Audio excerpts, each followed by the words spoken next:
And I do not have my comments on for TikTok. So, welcome everyone. Tonight we are going to talk about something that shows up for a lot of people. And while we are getting everything started, I'm going to bring Andy on for a minute.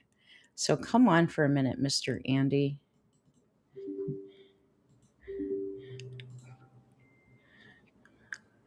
Where are you?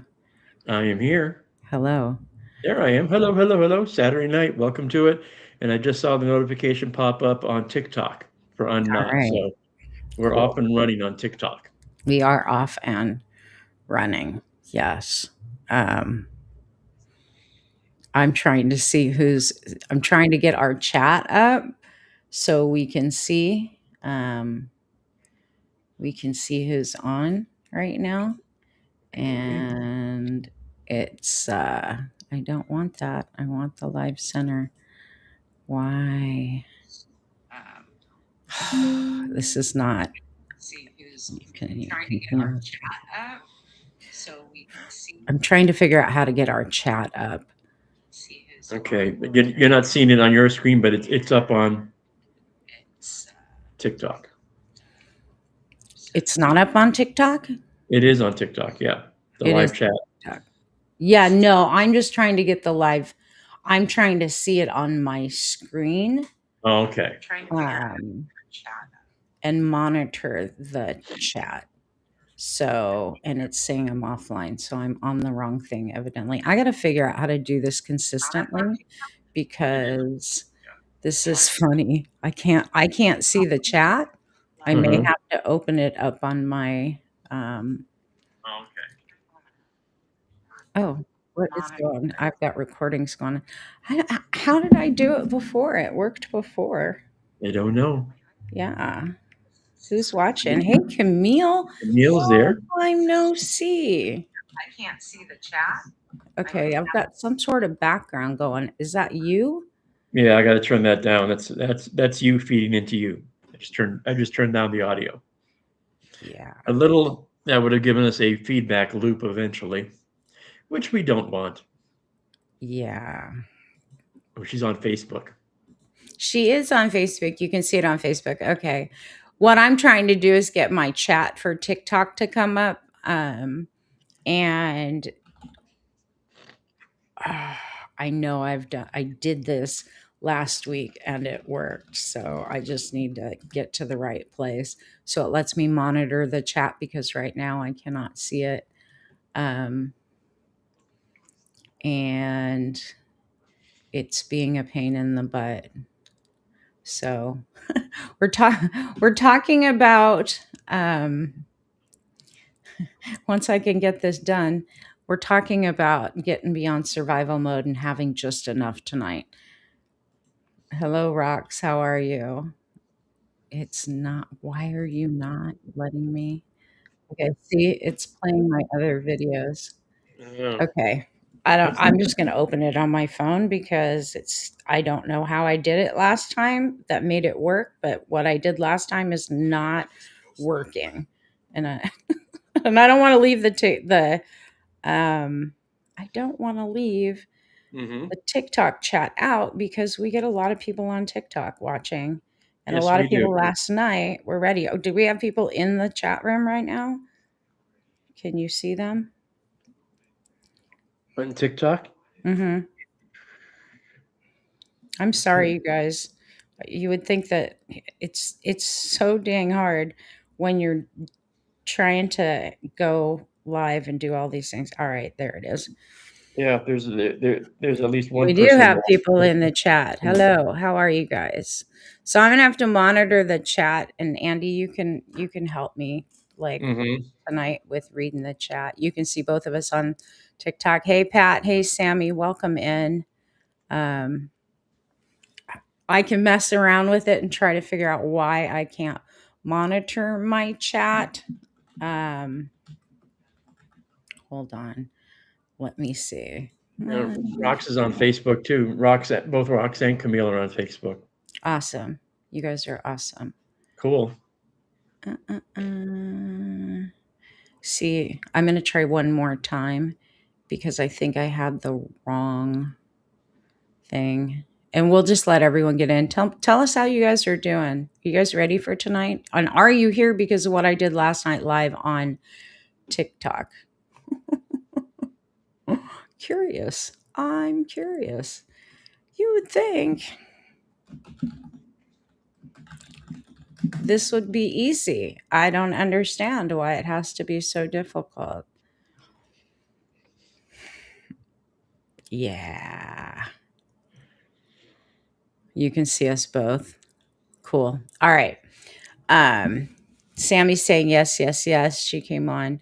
Just continue. Okay, I will. I'll just jump in because otherwise I'm gonna drive myself crazy trying to figure out why I can't see the chat. But I won't leave you guys out. How's that? I promise I won't leave you guys out. So tonight's class, we're going to talk about the things that show up around just enough for a lot of people, especially right now. And it's not just about money, even though money's the easiest place we see it. And I think we're going to focus a lot on money tonight because it's the easiest place to talk about it. Um, but it applies to everything, and how you do one thing is how you do everything. Rox, I hear you. You're not on TikTok. We're broadcasting on Facebook in two places: my personal profile, my business profile, and both of my YouTube channels, as well as TikTok tonight. So hopefully you guys will learn. Andy's going to be here. We can take calls tonight as we get farther into what we're going to talk about. If you guys have questions, pop it in the chat. Like, pop it in the chat. If I don't see it, Andy can pop your comment up. And then also on TikTok, he can always uh, pop it up for me somehow. He can type it in or something. We can Right. figure I'll it out. translate for you. I'll translate for you. Translate. Yeah. Just pop on, and I'll minimize him down so that he's in the corner there, kind of watching everything. I will go Um, to my corner.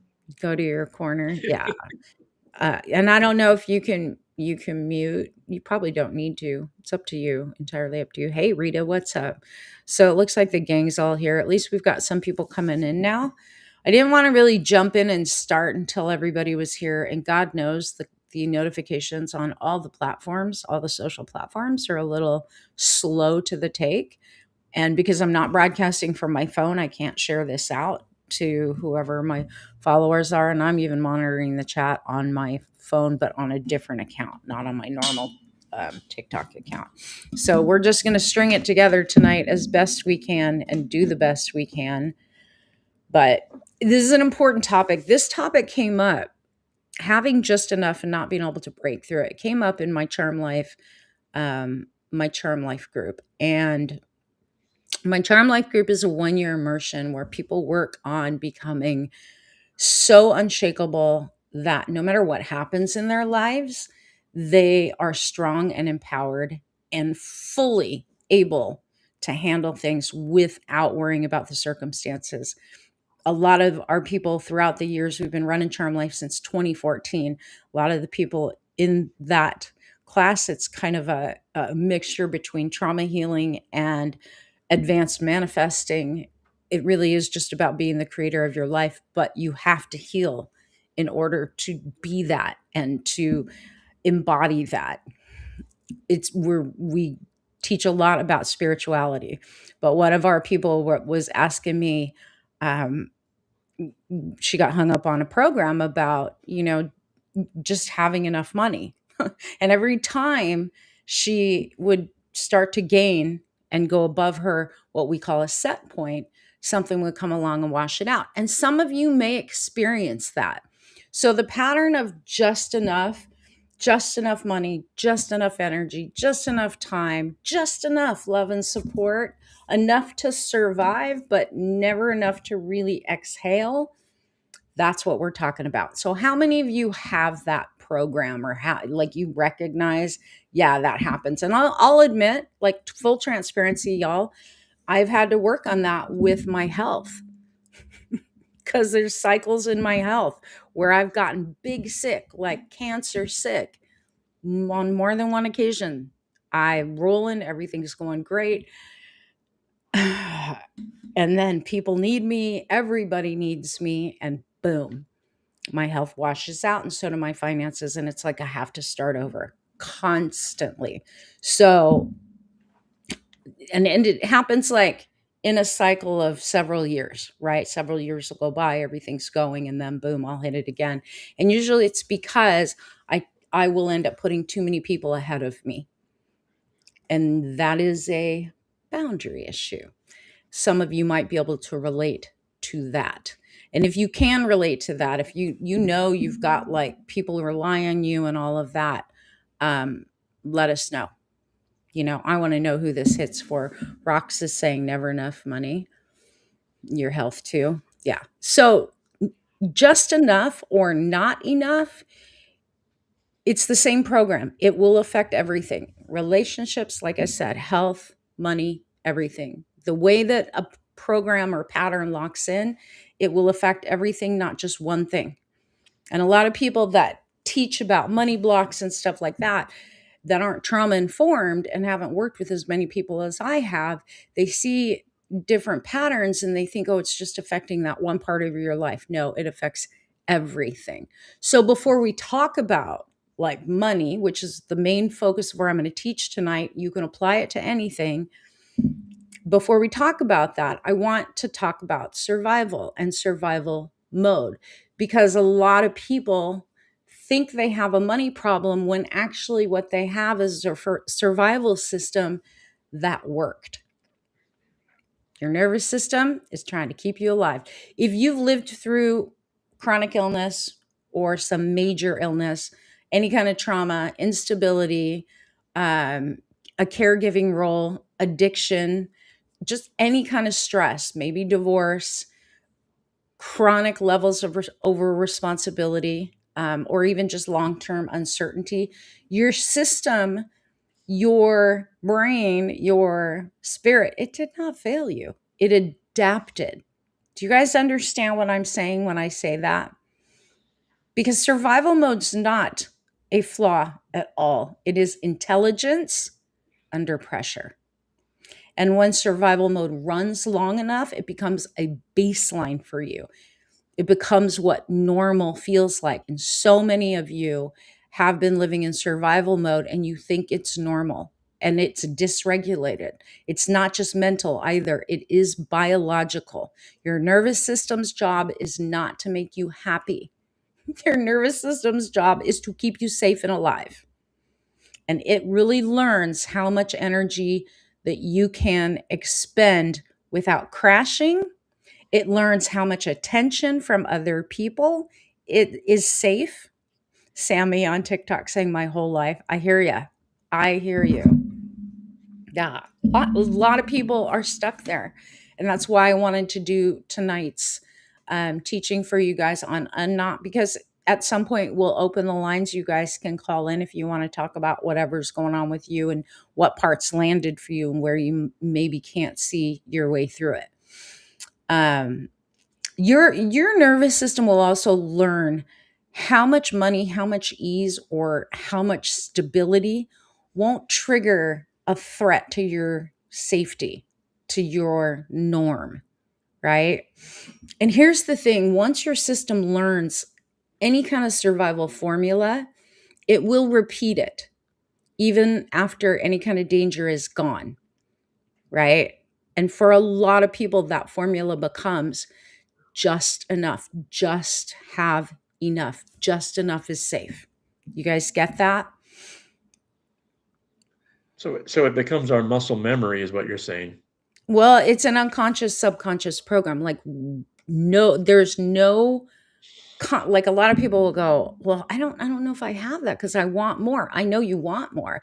But if your subconscious thinks that having more is going to cost you something, it runs that program unconsciously. It just, that pattern kicks in.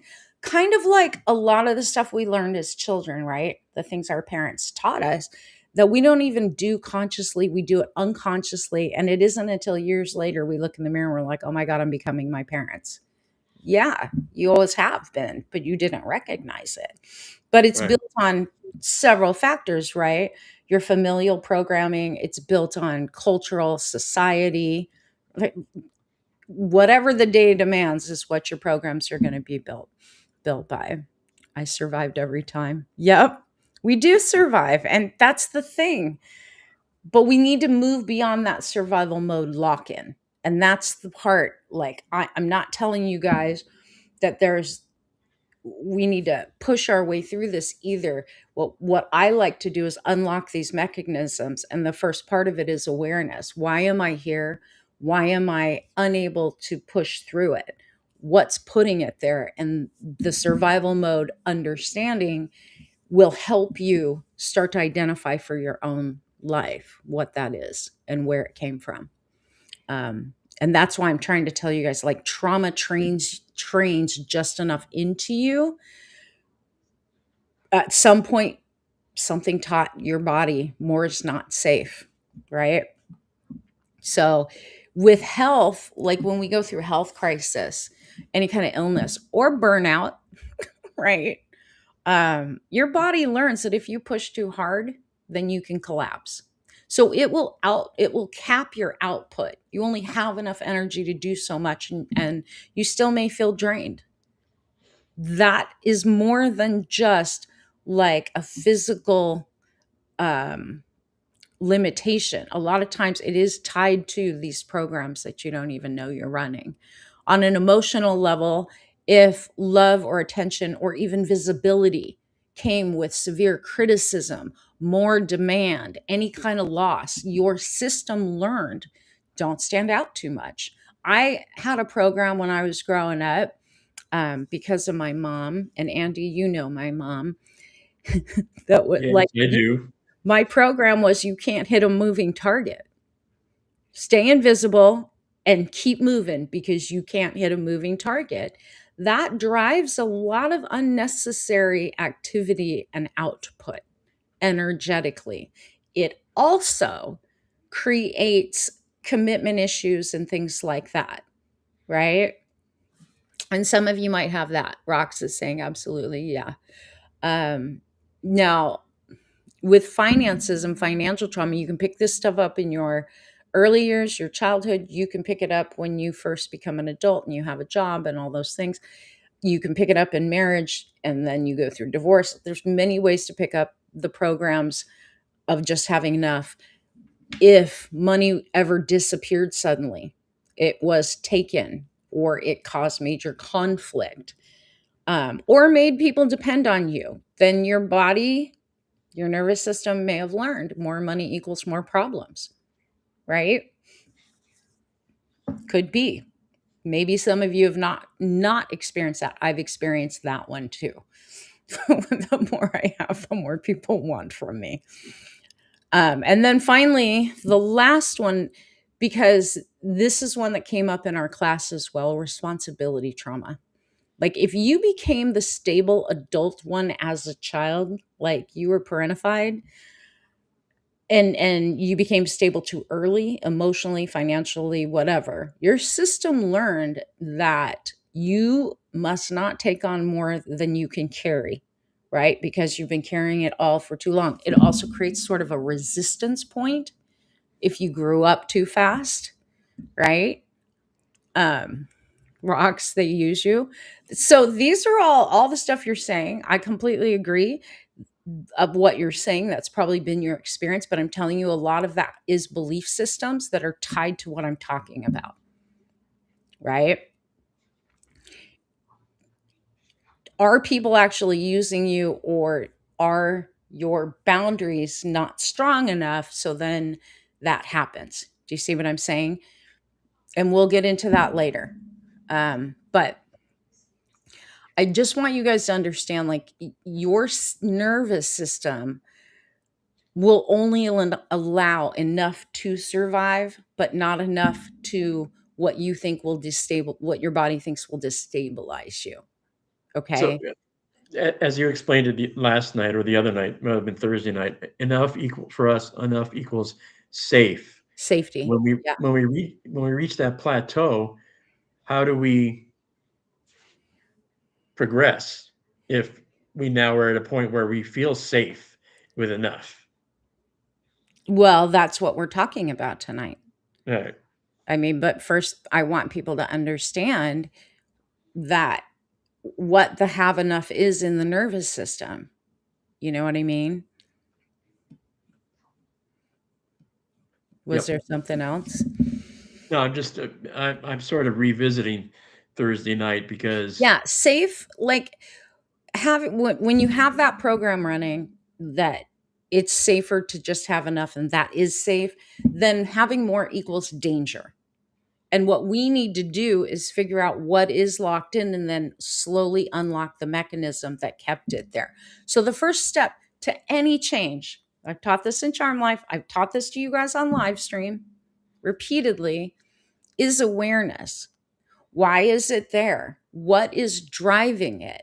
What are the fears and the things that are keeping it there? Or am I just oblivious because I've been so busy? Because that's one of the things that I find with a lot of people is just, and you know this, Mr. Magoo, years, you well, know, I was just going to say because at some point enough when you equate it to being safe, safe makes you comfortable, and then eventually maybe you're happy with it, and then all of a sudden you're okay. That enough is enough, and you don't really feel any need to go any further, I guess, when it comes to trying to raise the potentially. bar. Yeah, potentially. And that, We've got people watching over on YouTube, over on Facebook. Y'all over on Facebook, aside from Rocks, because she's commenting just fine.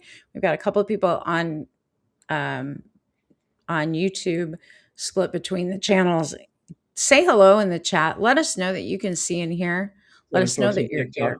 because you're right. I was at that position for a very long time where enough was a very happy place to be. Right. Well, And think about the way that we live our lives, Andy. I mean, we live our lives in such a way from the time we enter school, it's we got full schedules. Like we are to the wall with going to school. If you have after school, you had activities. Out of there, you either go into college or you get a job. And welcome to adulthood. It's go, go, go, go, go. And then if you get married, you have children, you've got added responsibilities, right? On top of having to manage all of that, where's there time to stop and assess your life? We weren't taught back in, I mean, Gen X wasn't taught that that was an important thing. It's only been in the last 15, 20 years that people started to realize they need to slow down and figure out what their issues are because they weren't fully being present in their lives, right? yep, no, yeah, I always thought that I was pretty good and pretty self-aware for most of my life, but it only been the last couple of years where I really have opened my eyes and realized that I was an autopilot for most of it, or as I like to say, Mr. Magoo, just happily going through life and avoiding things, or because they were oblivious to me most of the time. Yeah. Yeah. There's that, right?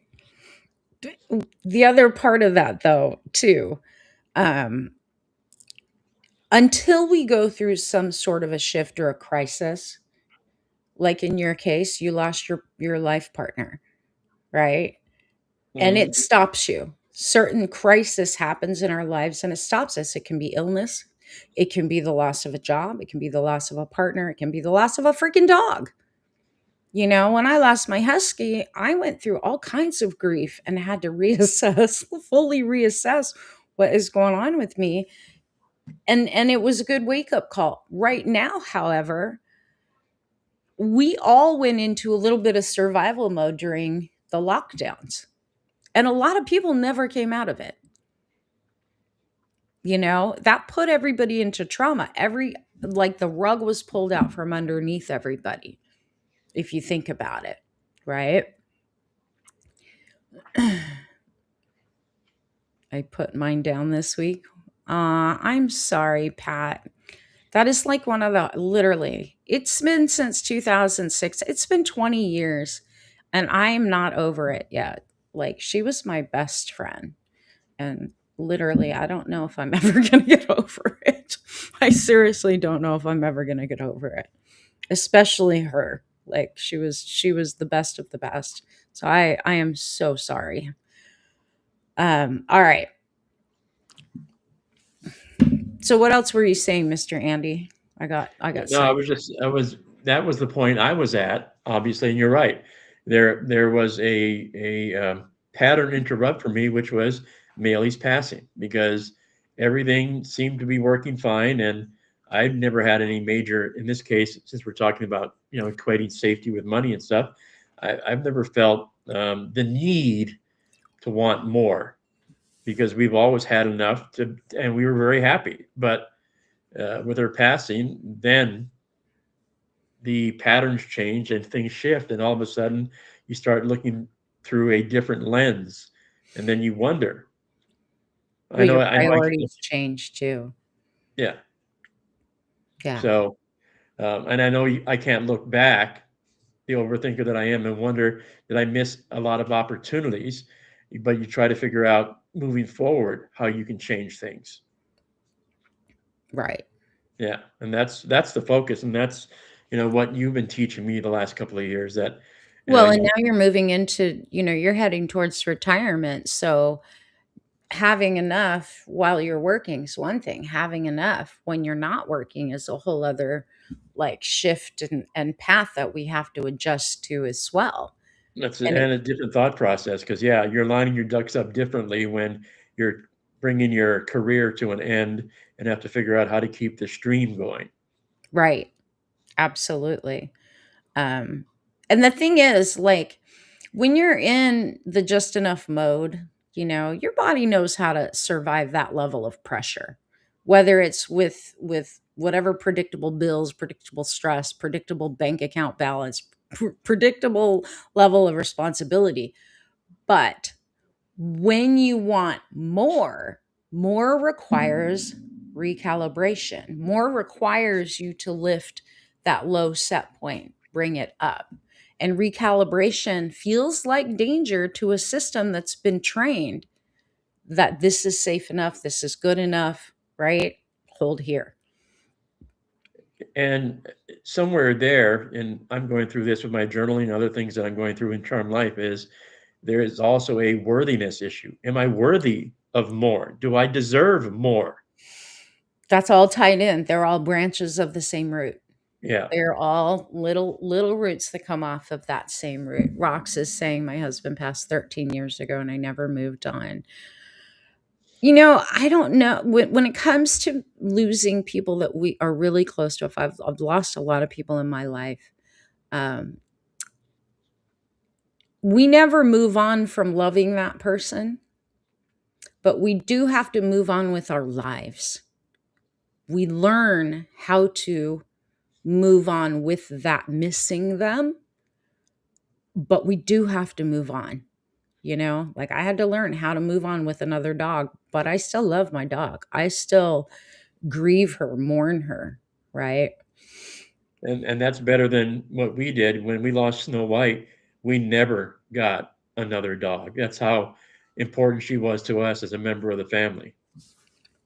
Yeah. Yeah, Well, but and it's that loss thing, and we've talked about that too, but that's a whole other subject. Let's stay yeah, focused. Let's stay focused. All right, I'm going to drop you down so I can stay focused. okay. But I mean, you're welcome. You know that to always come back.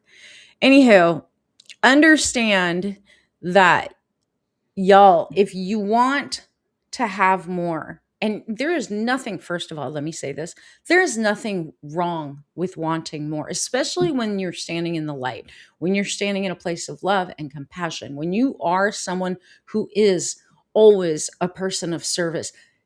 You're the ones that should have more. Like truly. And we're going to talk about that later because that's a whole other level and layer of how things lock in and we resist having more money.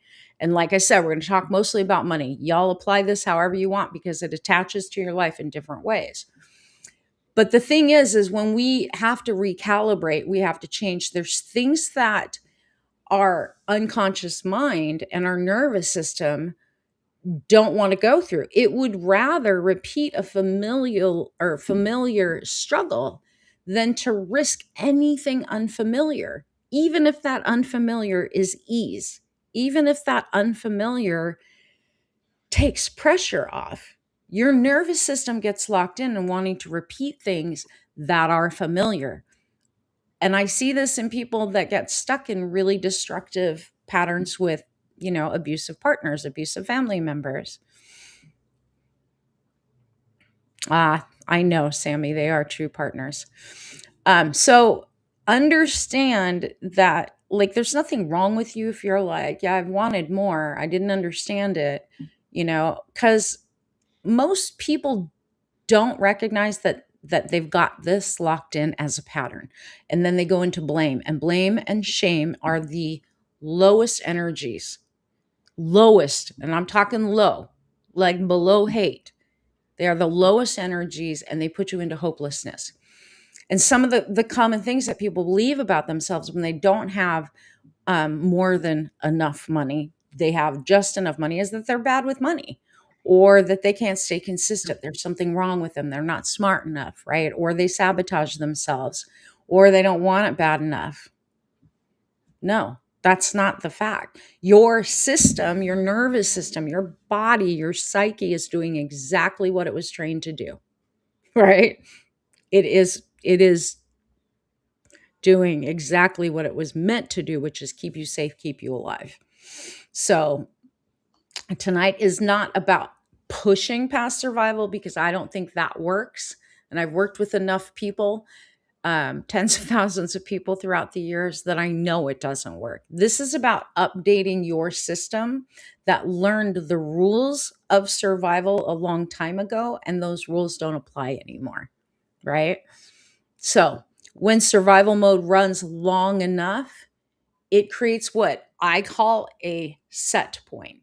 Okay. Like on a thermostat, it's a set point with the amount of money, the amount of energy, the amount of love, the amount of ease your nervous system feels safe holding. Okay. Anytime you exceed that set point, your system fights to restore balance as quickly as possible. And so, what do? We manifest emergency expenses. We, we manifest drama. We manifest illness. I don't know how many times I've had people tell me the only way I can ever get rest is if I'm sick. And the next thing you know, they're sick, but not with something little, something big, right? That program tries to protect you. I've seen it happen. Y'all have seen this happen. It's not just people that are like living paycheck to paycheck. This has happened, and we've all watched it with Tiger Woods. Andy, you know a lot about him, do you not?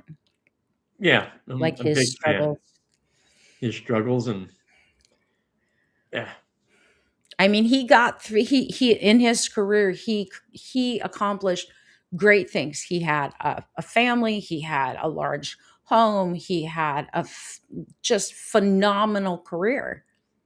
And what happened? It wiped out. Got but there in a was, car accident. you talked about other aspects and other patterns and the familial link, his pattern because he grew up basically under the tutelage of his father, and he Mhm. basically mirrored his father's adult pattern. So while publicly he had a fantastic professional career, those that were around him very tightly knew that his personal life was a shambles, and that because the media liked him, we saw none of that until that Thanksgiving night when Elin pulled out the golf club and attacked his Cadillac. Yeah. Then the house of cards came tumbling down, and we all got to see his personal life. But we saw him get into a car accident after one of his big wins. We Yeah, saw him go through a divorce, We saw him he made a comeback and then had something else go. I think it was another accident where yeah. he shattered a part of his body and had to have Well, he reconstructive tore up surgery. his ankle, and that's sort of been the Yeah, end of his career. He's never come back from right. that solo car accident. Yeah, But it's that same thing, only enough, right? And what Andy was saying about like worthiness, that's part of the program that he runs as well.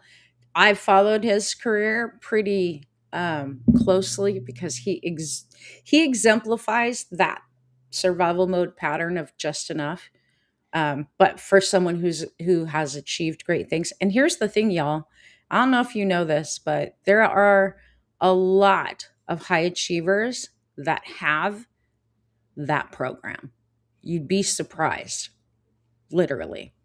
So when your set point's not high enough, you will notice things like that. All right.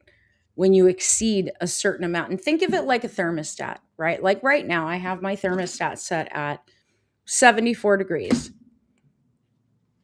Okay. Anytime it goes above 74 degrees, my air conditioner kicks on and goes, bring it back, bring it back. Go ahead. The question that I have and have always had for Tiger or any high performer that has perfection in one aspect of their life is how come they can't take that skill set and apply it to all other aspects of their life? Why is that they've got to compartmentalize, and when it came to the golf course, he was perfect, but all other aspects of his life were just chaos. That part Why of his can't life became chaos too, though, Andy. Right, eventually, but that was my question when chaos also took over his professional career was why couldn't he have taken that aspect of his life Because he and had these programs, he had these unconscious programs. And whether, like, you can succeed in a lot of things, you can achieve a lot of things. Eventually, your programming, your patterns are going to show up to be dealt with. And they will just continue to repeat until you recognize, okay, something's going on here. It's got to be with me and within me. Now I need to address it and change it, right, because it did show up in his career. He got so far in his career. He got so far in his life with having a relationship. He got married, he had kids. It's not like he never got anywhere in the rest of his life. He did. But at some point, when there was too much above that comfort zone, above that low set point, everything then started to fall apart. See right, what I'm saying? Does yeah, that make sense? it does. What what is that face? No, it does, but I think I'm oversimplifying it because I still come back to the point, like, and I think it's probably the analogy that just popped into my head is I've got a computer that I use at work that it just arbitrarily, when I'm in the middle of working on a project, it'll do what I call a blue screen dump, where it automatically whatever stops whatever I'm doing and will dump everything, and then I have to start all over again.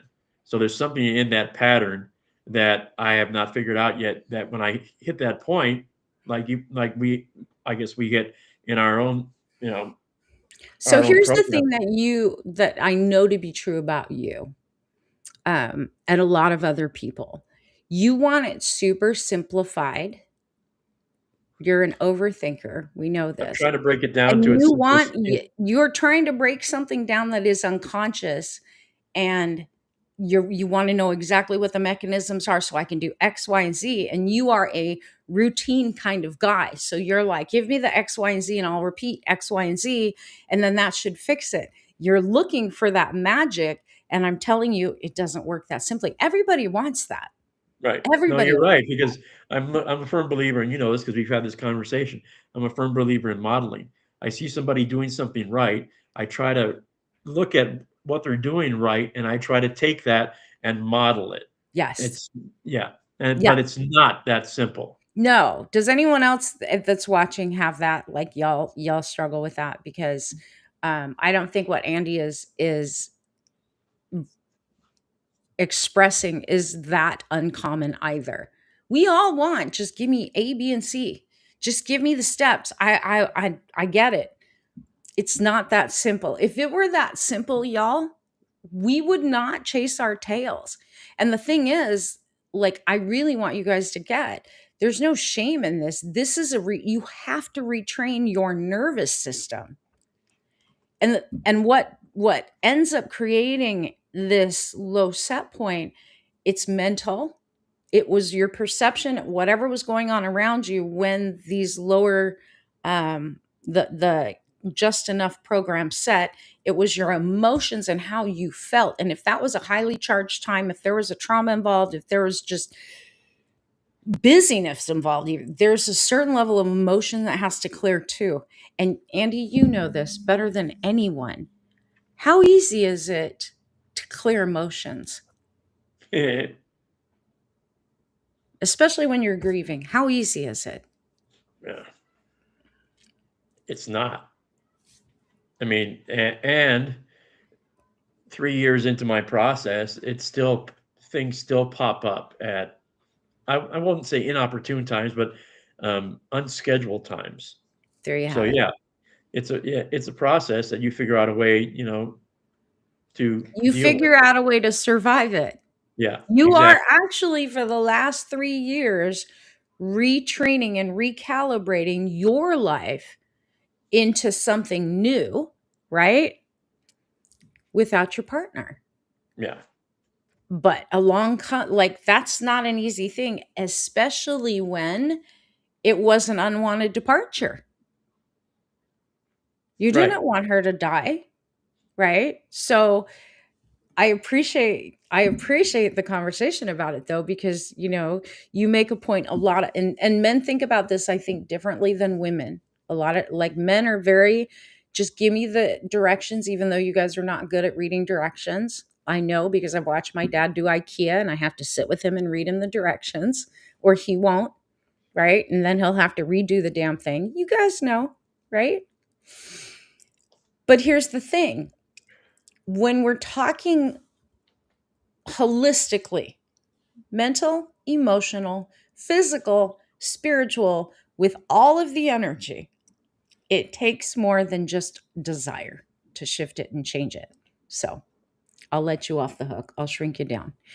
Um, all right. Pat's saying it's not. I tend to hang on. We all tend to hang on to things. Like, we do tend to want to feel safe too, y'all. Like, that's the one thing I want you to understand. A lot of why we end up stuck with having less than we want, and we try and we try and we try to figure out ways through it, but then we always end up at the same place. It is because your body's saying it's too much, it's too fast, and it's not familiar. And familiar is known. You always want to go back to that point of what's known, even if what's known is actually harming you. Okay. So understand too, for a lot of people, having more gets linked to one of three things. The first one is loss, right? If you've ever had more money, let's just talk from money. Maybe you've lost it. Maybe you resented other people because of the demands they put on you. Maybe you were resented, right? Whatever it was, loss is one of the things that more gets linked to. It shouldn't, but it does. The danger that gets associated with having more has to do with, like, being more visible, being more responsible, having higher expectations put on you, right? And having higher levels of demands as well. And then finally, the last one it gets tied to is emotional cost. Some people feel very guilty. We've got one person in our group who has guilt about leaving everyone behind if she makes more, if they have more, and their external family doesn't have much. They feel bad. There's a pressure, an emotional pressure that comes with that. And then there's a fear of burnout. If you have more, you have to do more, you have to manage more, right? All of those things literally will keep you locked into just enough. So let me ask you guys a question. Between loss, and that could be loss of time too, by the way. A lot of people are like, the more I have, the less time I have, blah, blah, blah. I got to work really hard. We got all these beliefs built around having more money. We always think it's going to give us less of something. If I have this, I can't have that. So, loss, danger, emotional cost. Do you recognize that you have any of those? Any of you that are struggling with having just enough, do you have any of those that pop up for you as I'm talking about it? And if you do, put it in the comments because I want to take you through something um, real quick just to show you one of the places you can move through it, at least start to move through it. Andy, are you on TikTok? I Yes. see you on TikTok. You are so funny. Nobody's commenting. So you guys don't have this. So should we stop? Like I don't need this. Like I taught this to my class on a much deeper level because we have weeks. I mean, everyone's in there for a year. But yeah. I want to know what part of this you guys are actually resonating. If you can recognize. Do you have um any weird fear over loss? You're saying yes, Bobby, to which one? Loss, danger, emotional cost. Margarita is saying on Facebook, yes. Tell me which one of the three: loss, danger, or emotional cost, or all of them, or more than one.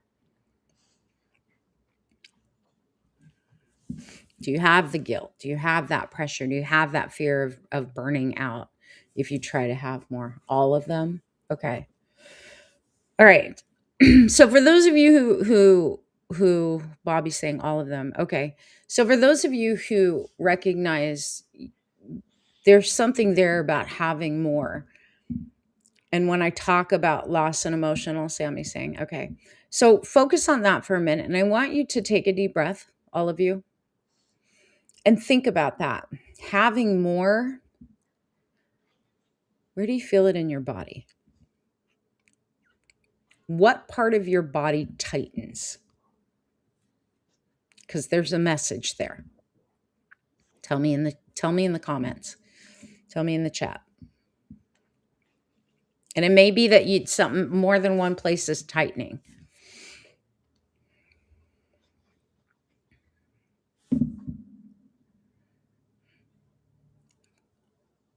Your gut, your stomach. You're putting a question mark, Brenda. I mean, if it's your stomach, it's your stomach. It may be the gut area, the stomach area is our power spot. So that does not surprise me. If you think in terms of energy centers, that's your power spot, right? So if that tightens, having more, that means there's something there that your own power feels threatened by having more. This is why I wanted you guys to do it and then put it into the chat. So one of the things we can do once we become aware of, which is the first step to changing anything, right? If we want to get beyond anything, if we want to start to unlock these closed mechanisms that keep us with just enough, keep us locked into patterns and habits that are not good for us. Awareness is number one. Now we know where it's hiding in our bodies, where it's holding in our bodies. I want you to focus on that tension of having more in whatever area of your body it is. Take some deep breaths and get the breath right to that place in your body.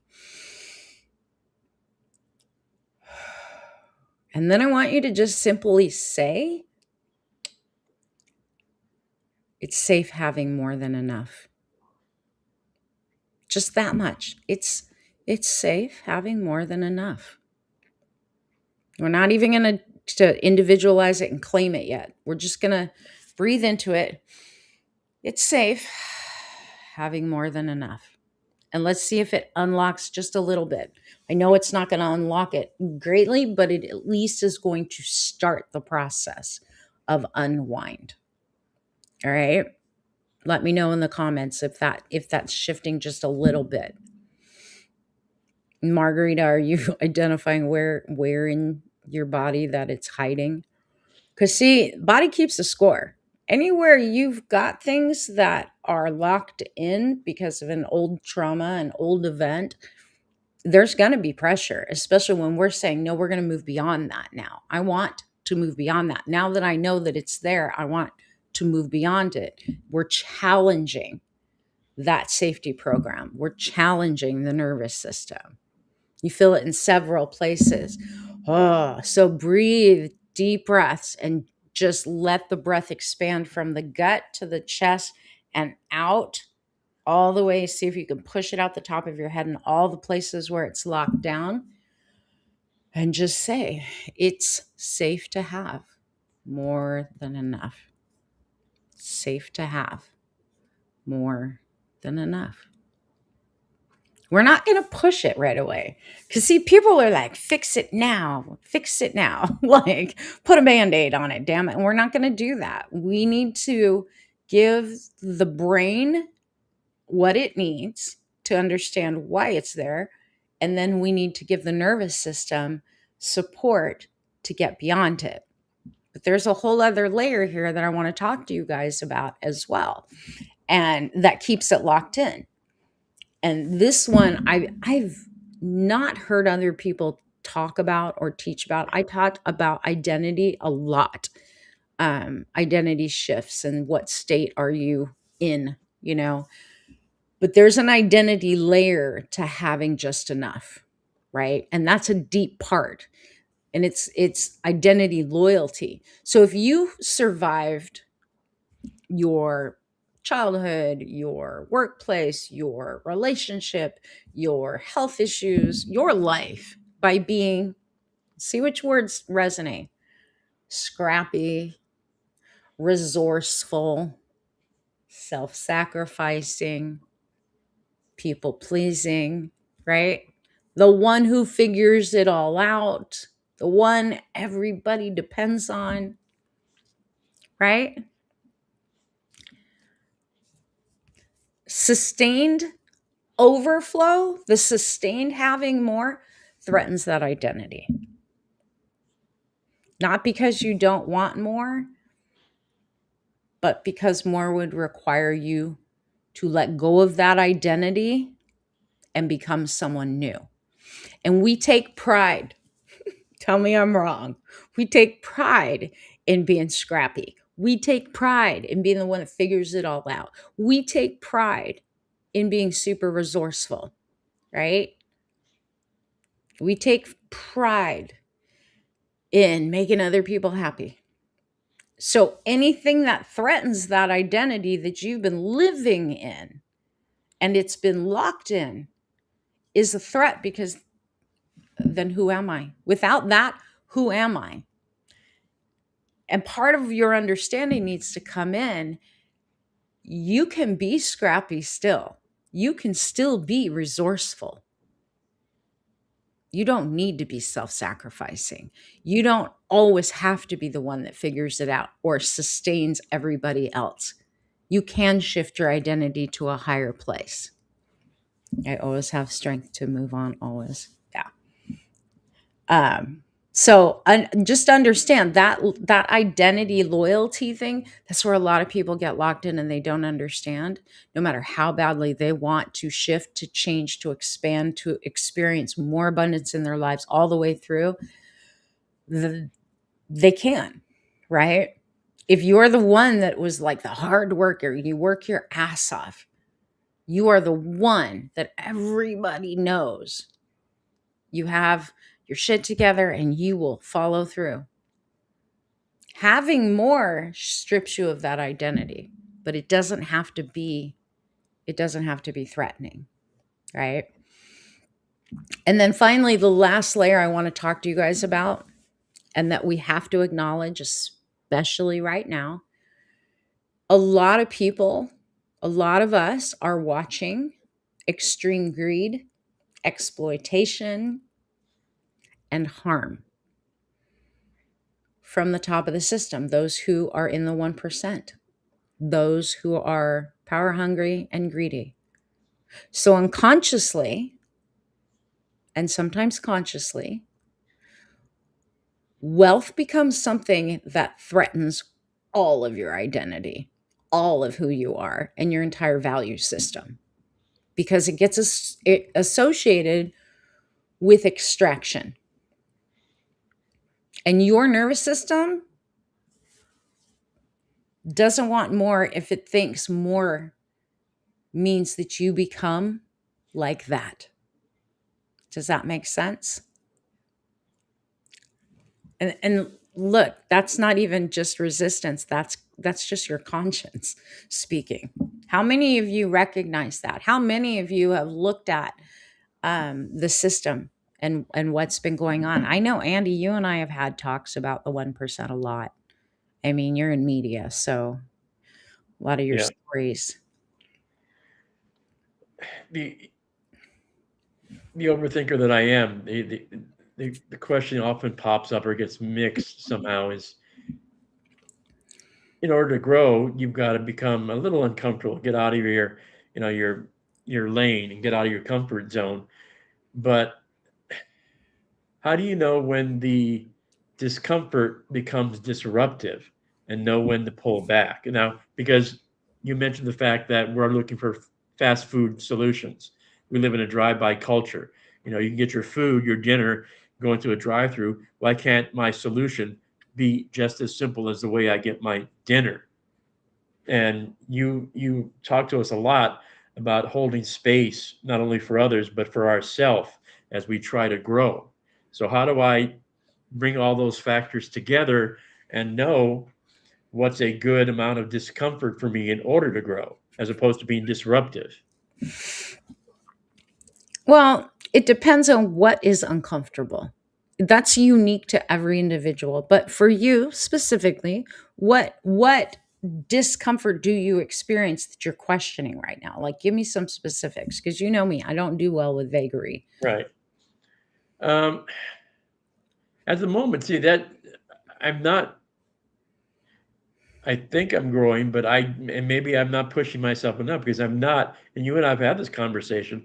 I have a um, growing sense of calm about myself that I haven't had in a very long time.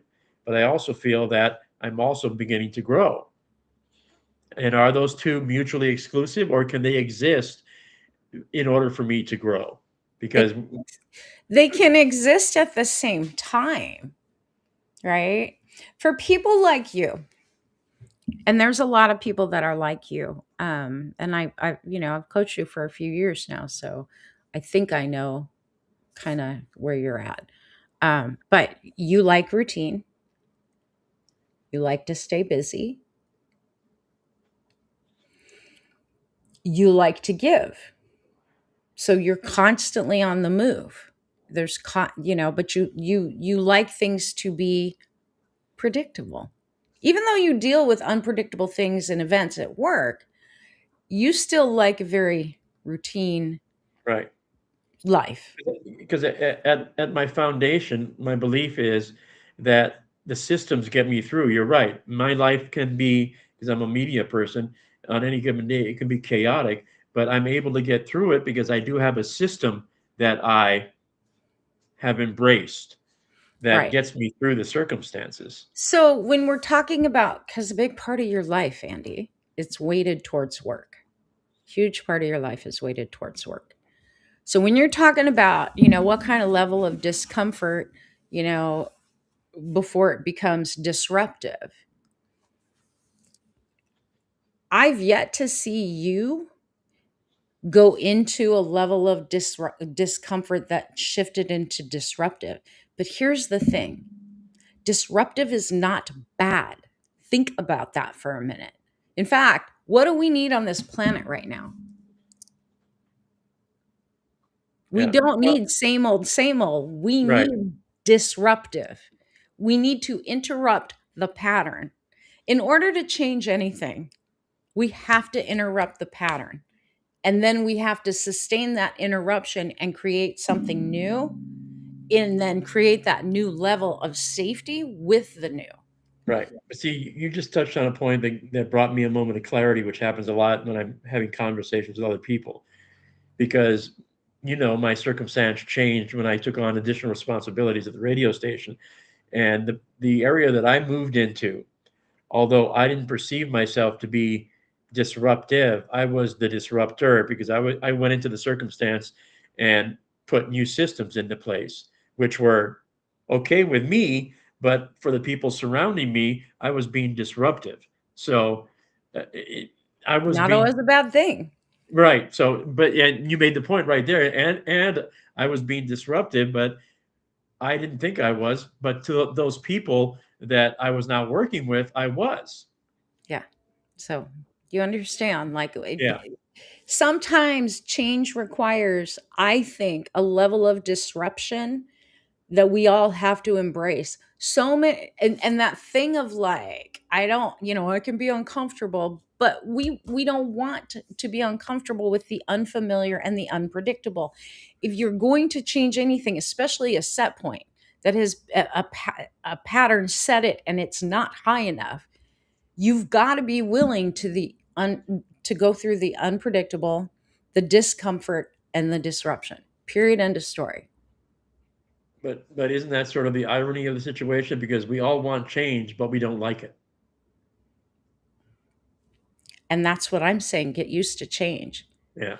Look, I have people that I've helped throughout the years who actually cannot handle their adrenaline junkies. Like they do extreme sports and extreme, like they're adrenaline junkies because they have to have something extreme going on. They're addicted to drama. Have to have something extreme going on. When it's all calm, they can't handle it. You They know what need I that mean? dopamine rush constantly. So there's two ends of that spectrum. Yeah. Like and all I'm saying is for this specific thing, if you're stuck with just enough, if you're stuck in the zone of comfort and familiarity, even if that is not meeting what is needed at this time and going forward to meet your needs, your dreams, your visions, your life, then we've got to figure out what's holding that low set point in place, Okay. right? Makes sense. Yeah. So, but thank you, because those are all really, really good points. Rip Well, it up thank and you. start over, Sammy said. You're welcome. All right. So, um, we were talking about the moral conflict, right? Um, and I want to be clear about this. Under resourcing yourself doesn't weaken a broken system. It just keeps you from having what you need, and it exhausts you and drains you, right? And when we look at, okay, well, I don't want to be this way because look at those people that have all the money. A lot of times that is justification. I see it too, and I know I still have issues with it when it comes to extreme wealth, like what we see with the technocrats and the 1%. What I'm talking about, though, as far as shifting and reframing how you see having more and having more than you just need. There's a difference between extractive wealth and ethical circulatory wealth. Okay? We can have more than enough, have ethical values in place and circulate wealth. Like I said before, y'all that are with heart, with compassion, with empathy, you're the ones that need to have more than enough to share and to spare. When you just have enough, you're limited to what you can do to help others, are you not? You're limited to where you can go. Spirit wakes you up in the middle of the night and goes, hey, like it did me, you're moving 2 states away. If you don't have the money, can you be used as a tool for change for others and this planet? Yes or no? And I'm curious what you think about that one, Andy. I think you can always be a tool for change. I The said specifically, let's stay specifics because I'm all right. about specifics. If Well, you were woken up and you had just enough to get by and pay your bills and spirit said, Andy, it's time to go. You need to move states away. There's people over there that need to learn about you, hear about you, that you need to help, but you're broke. Then what? Can you be used as a tool that way? Yeah. No, the Yeah. answer is no, Andy. What are you talking about? Right. Sure. If you're broke, are you tracking what I'm talking about? I am, but I've always been able to figure it out, and I've never ever thought. I know there are times I had no money, but I never thought I was broke. Okay. Stay with me here, hon. Yeah. You just have enough money. Don't think about your Right. personal circumstances. Just listen to what I'm saying. You have just enough money to pay your bills and just get by, paycheck to paycheck, which is what a lot of people are stuck in. Okay. But spirit wakes you up and goes, I need you to move tomorrow 2 states away. There's a group of people that need your help over there. You don't know what you're going to do for work. Would you be able to go? No, my initial response would be no. It's Thank you. crazy. That was Yeah. the answer. You Yeah. cannot be used as a tool that way when you just have barely enough to get by. That low set point does not make you as easy to be called forth into service because you're just barely surviving. On top of that is not an abundant mindset. Like literally, when spirit woke me up in the morning when I was working the ranch and said, it's time to go. You're going to sell everything, all of my equipment, 6 of my horses, and you are moving sight unseen, not knowing what I'm going to do for work. You know how I was able to do that? Because I had an excess, and the ex cleared out the bank account of tens of thousands of dollars, but I still had enough of an excess that I could go, all right, I'm going to listen and I'm going to go. Best choice of my life. But a lot of people that could barely survive, and I was a single mom. But and you also had a couple of other things there that, for anyone that's read your book, A Crooked Path to a Charmed Life knows you had faith and belief in the Yes, path and the direction that spirit was but I had like more than enough. The right. reason that I had faith and I had belief is because I've been able to push through set points. I've been able to heal trauma. And I knew that because I told Spirit, use me as a tool wherever you want me to go, show me. But that also meant walking away from a thriving business and a home, selling 6 horses, all of my equipment that I invested to build this business and go somewhere in the middle of nowhere, sight unseen, states away to Colorado from San Diego because I had more than enough. Right. But if I just was barely making it, I'd be like, these voices in my head need to take a hike. You guys get Well, it? Like, and there are other things there too because you previously already done it you've done it previously, so you knew you could do it again. What we're talking about for people like me and most folks is we're trying to get to the first time. yeah, yeah. Yeah. So my point is when we're talking about wealth, like we're talking about comparing, a lot of people push away wealth because or having more because they think they're going to become like the 1% that are power and greed and don't care about anybody. And I'm telling you, there's an ethical way to create circulatory wealth, right? And learn how to raise your capacity to have more without becoming that, right? Does that make sense, you guys? Yep. Cool. All right. So,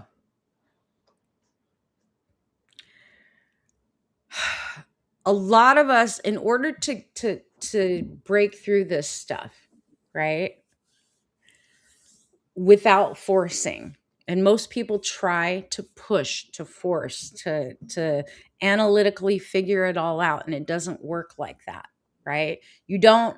I really want to be clear about this. You do not raise your set point, that have enough set point, by forcing a new behavior. You raise it by increasing your nervous system's capacity to feel safe with more. You guys need me to repeat that, or do you get that? TikTok, I, Facebook, I YouTube. think you should repeat it just because so much of us are used to all that self-help crap about 21 days to a new habit and how that's going to change your life. If you can do this one thing, this new behavior for 21 straight days, your life is going to be transformed. Yeah. Okay. You don't raise a set point by forcing a new behavior. Okay. You raise it by increasing your nervous system's capacity to feel safe with more. And that's the inner work we have to do.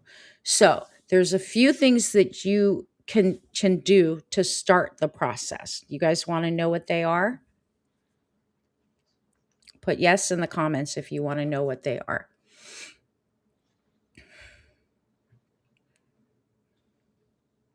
Just put yes in the comments for me. I want to see if you guys are, we got people on, and TikTok, y'all are way more Lots of chatty. yeses on TikTok. Yep. I see the S's on TikTok too. I love you guys, TikTok. This is why I go live on TikTok. For those of you on Facebook and YouTube right now, they're like, why do you spend so much time on lives on TikTok and not on Facebook and you? Because y'all don't comment, you don't engage as much. TikTok engages. They let us know that they're listening and they're there, right? So if you guys want us to continue coming on to Facebook and YouTube, you got to start engaging so that we know you're there. All right. So TikTok, this is for you. The first thing that we're going to do, we're going to ask 3 questions of our bodies. Okay?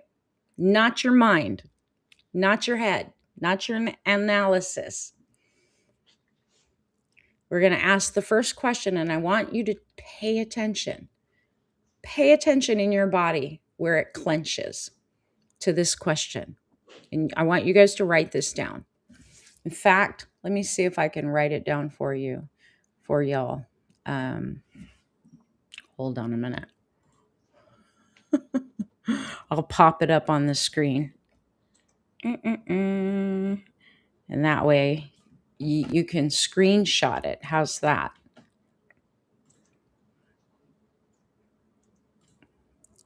Can you guys see that? Yep. What if? So here's how we do this. When you ask your body and not your mind, first time you're going to ask, what if more could arrive? More could arrive without urgency.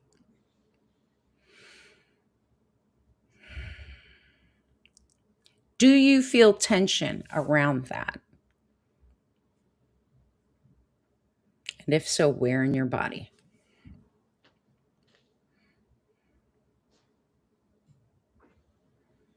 This is step 1.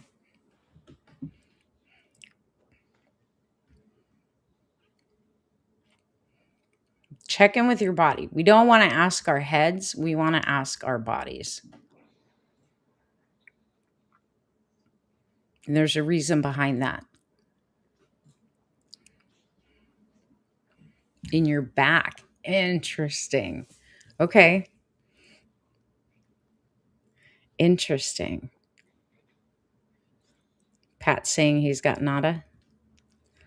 You don't have any kind of sensation in your body at all.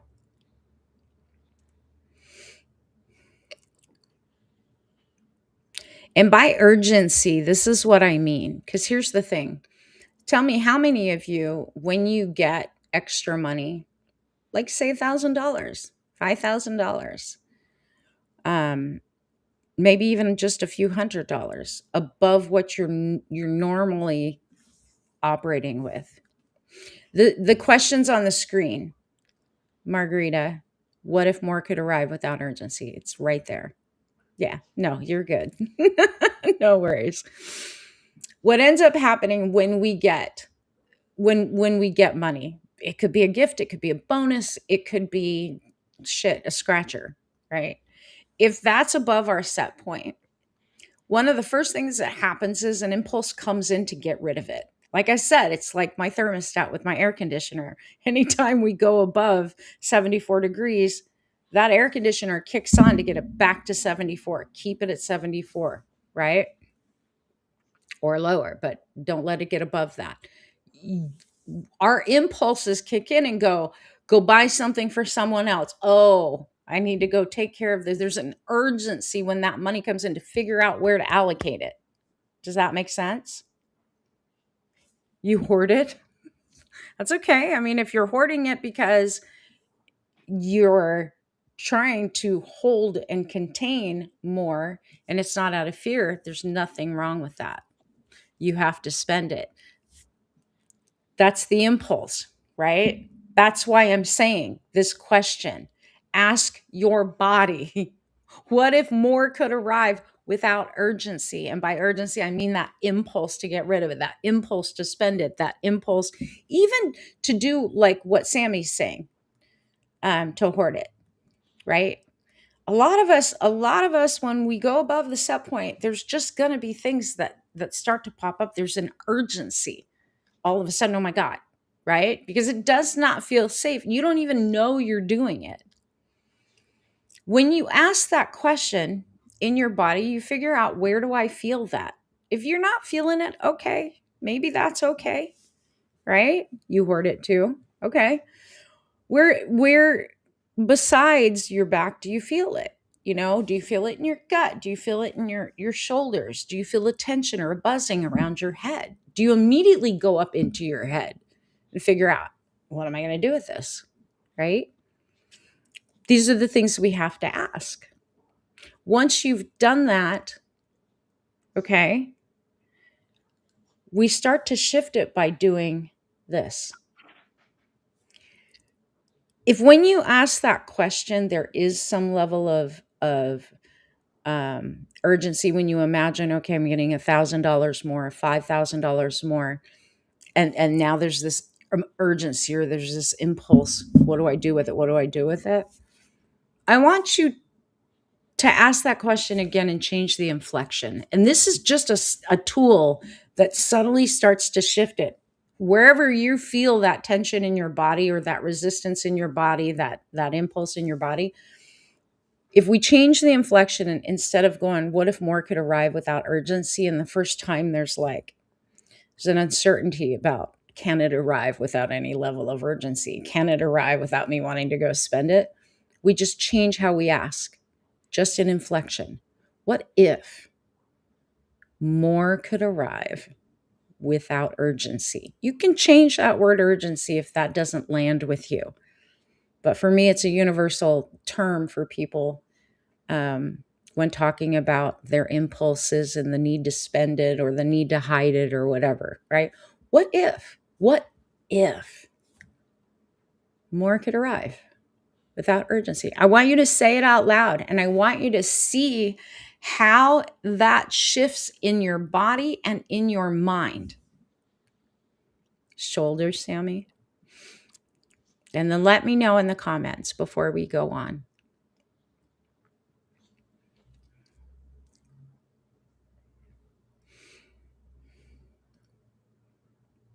This is the first tool I'm giving y'all. It seems like a simple thing, but I'm telling you, when you go into inquiry and we're asking our bodies, we're specifically looking in our bodies to see where the tension is.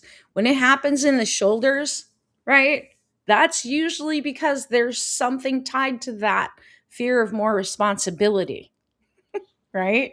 Or the need to be fully responsible. So you'll feel that tension. The throat, that is like that, playing small, not wanting to fully express. The back, a lot of times the back and the especially if it's the lower back, we're talking, you are afraid of repeating some things from the past. That's why I say, ask your body. Ask your body and see where that tension shows up, and then inflect. Change the tone, change the inflection.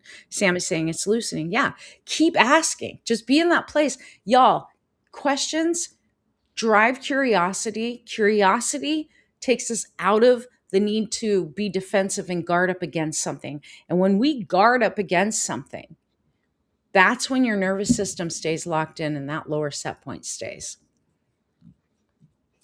Needing to feel more responsible, that's you. Yeah, that's a survival mode mechanism for sure. All right, let's go to the next one. Let me see.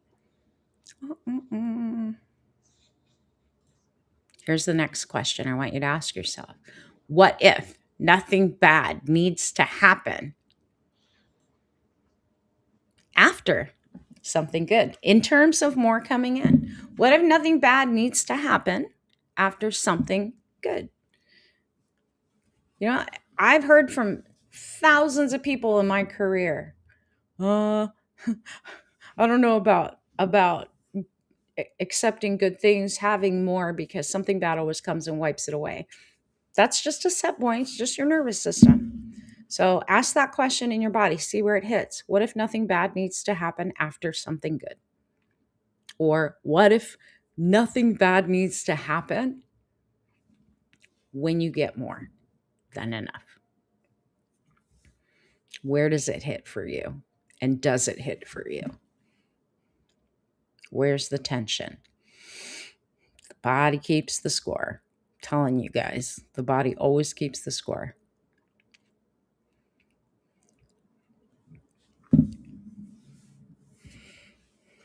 And I don't know how many times my dad has said to me, "Gotta be super careful." He's has PTSD, and people with PTSD, a lot of times they're just always on guard. But it's funny because even when he's won jackpots at the casino, like tens of thousands of dollars, he's like freaks out. You know, he's happy for a minute, but then he starts to freak out. Then he starts to worry something bad's going to happen on his way home with that pile of cash before he can get it in the bank. It's crazy.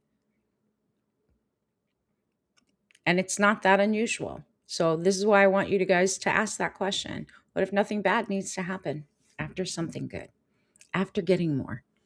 And then change it. What if? What if? What if nothing bad needs to happen after something good? Does it allow you to breathe a little bit more and have your heart open? That's the point of that question. All right. So let me know. Let me know in the comments.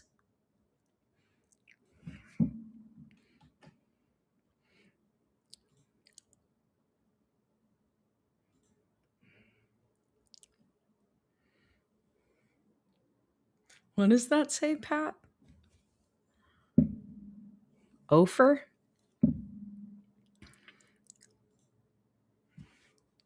What does that mean, Ofer? Always waiting for the other shoe to drop. Yep. Yeah. But what if you didn't have to wait for the other shoe to drop? Like, speak directly to that one. If that's one that comes up for you, like, you can ask that question. What if there are no shoes that are going to drop unless they're Prada, designer, and I chose them, or whatever brand you like, right? What if? What if? What if nothing bad needs to happen? The next one we ask ourselves is this.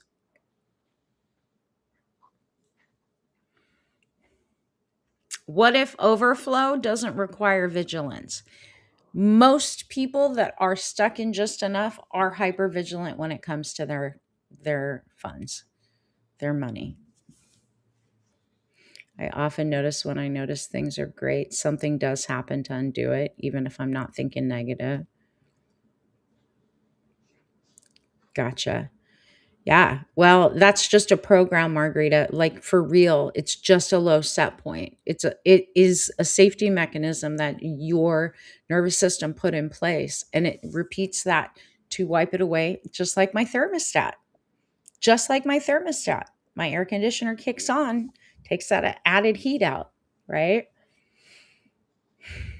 But ask yourself that question and see. What if having more, what if having an overflow doesn't require vigilance? What if? What if? Overflow doesn't require vigilance. So a lot of people are afraid if they have more, again, more demands are going to be put on you. Oh my God, what if you lose it? Right? Some comments in this live are filtered to protect the community's experience. Who's leaving bad comments? Come on, you guys.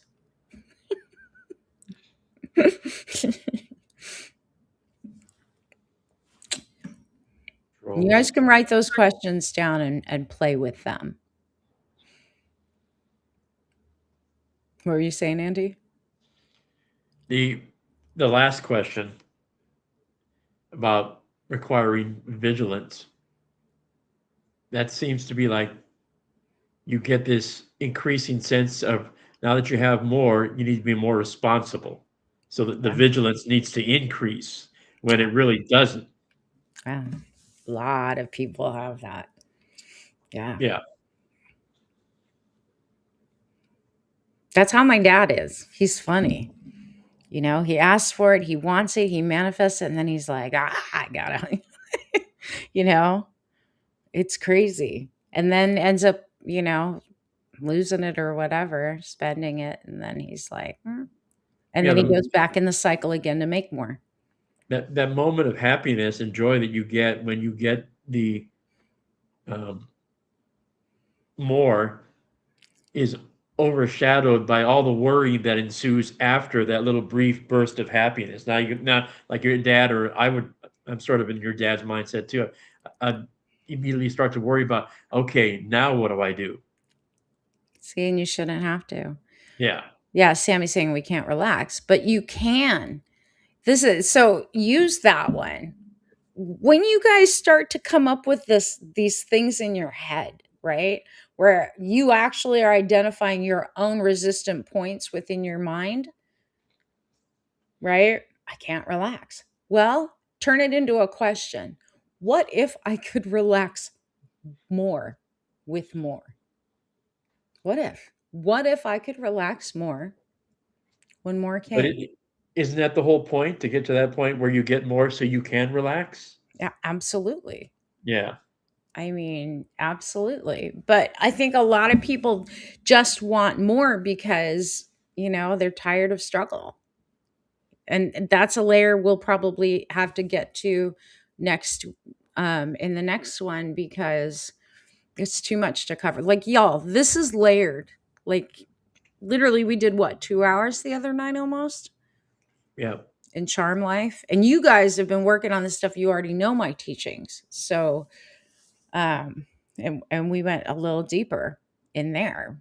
So I'll keep going with this next week, but I want you guys to understand um, when you get to a place where your mind shifts into more curiosity versus that place of like your subconscious, your ego's thrown up, oh well, more is just gonna it's gonna make you have to be more alert and more responsible.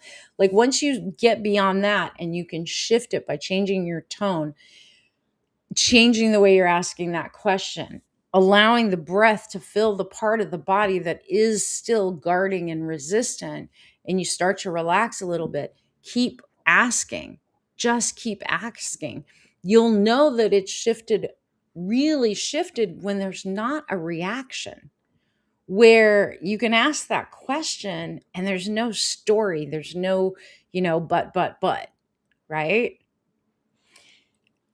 When things start to happen, you can, like, even if you were to get, let's just say, money or more attention or more whatever, but let's say money, if it were to kick back up, it's not the end of the world.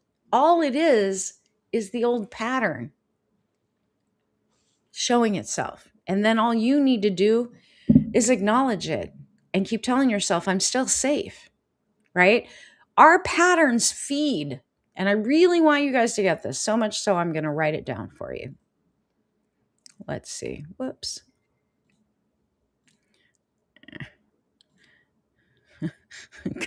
Trying to edit the one of these. But I really want you guys to get this.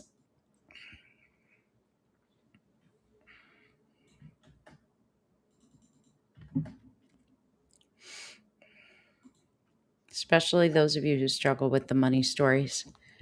Um, Patterns feed on meaning.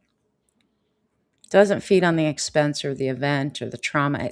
Truly, your pattern in your nervous system feeds and stays locked in because of the meaning you give things, the stories you tell. If I got more, I would catch up on my bills. There you go. Ask for more. Ask your body, what would it be like to just relax and accept more without struggle, without survival? And that's the other part of this. Like, again, I don't know how much time we've got. We've already been on for an hour and a half. Most people that are in a low set point that is keeping them going paycheck to paycheck, like, yeah, you might be making it, but you're working your ass off to do so. And you're constantly wanting more, but you can't achieve it, right? And you're stressed. All of that is even if you're a positive person, all of that is running in the background, and it makes you question yourself. And it doesn't allow you the freedom to live in that abundant overflow. We should all be living in an abundant overflow of time, of money, of energy, of love, of support, all of that. Because then we can give from the overflow. We can't give from what we need to survive, but we can absolutely give from the overflow. So we want to always have more than enough. I always say more than enough to share and to spare, right? Always enough and more than enough to go where I'm called to go, help who I'm called to help, do what I'm called to do, and just for the joy of it. But here's the thing, a lot of you have these things in your belief systems tied to that not being safe, having more, because you think you have to sacrifice to have more, or you think you're going to take from somebody else to have more. Or, like I said, more will be demanded of you. You're not willing to output more. But what if more didn't demand any more from you in the realm of responsibility, the realm of vigilance, in the realm of work? What if it lightened your load and then some? And you could hold it all with joy. That's the question. And I want you to start asking yourselves that. We will continue this one next week. There's more I can teach you. There's more things that I can get into, but I actually want to give us some time to talk about it, and you guys ask whatever questions you want. If you guys do want to come up, you are absolutely welcome to come join our dashboard. Hold on, I got to put up the QR code. You can either scan the QR code that's above Andy's head, or you can put this website address into your browser. And I'm going to slow it down. There. Actually, I'm just going to put it up like this and then hide that one. That's probably easier for you guys to see. If you guys have questions about it with your specific stuff, feel free to jump on with us. And I'm happy to talk to you directly about what you experience and where you're locked in. But we will continue this because there's layers. There's layers to all of it. But start with what I told you guys. Ask yourself those questions. Ask. And see if you can get it to shift. Any of you that have watched on TikTok tonight and you're like, is there a recording? Yeah, go to YouTube. The link's in my bio. At the end of this, it will automatically save in my live streams. So you can always watch again if you miss the questions, or you just want to watch again and figure out where you're locked in to what we were talking about. Does that help you guys?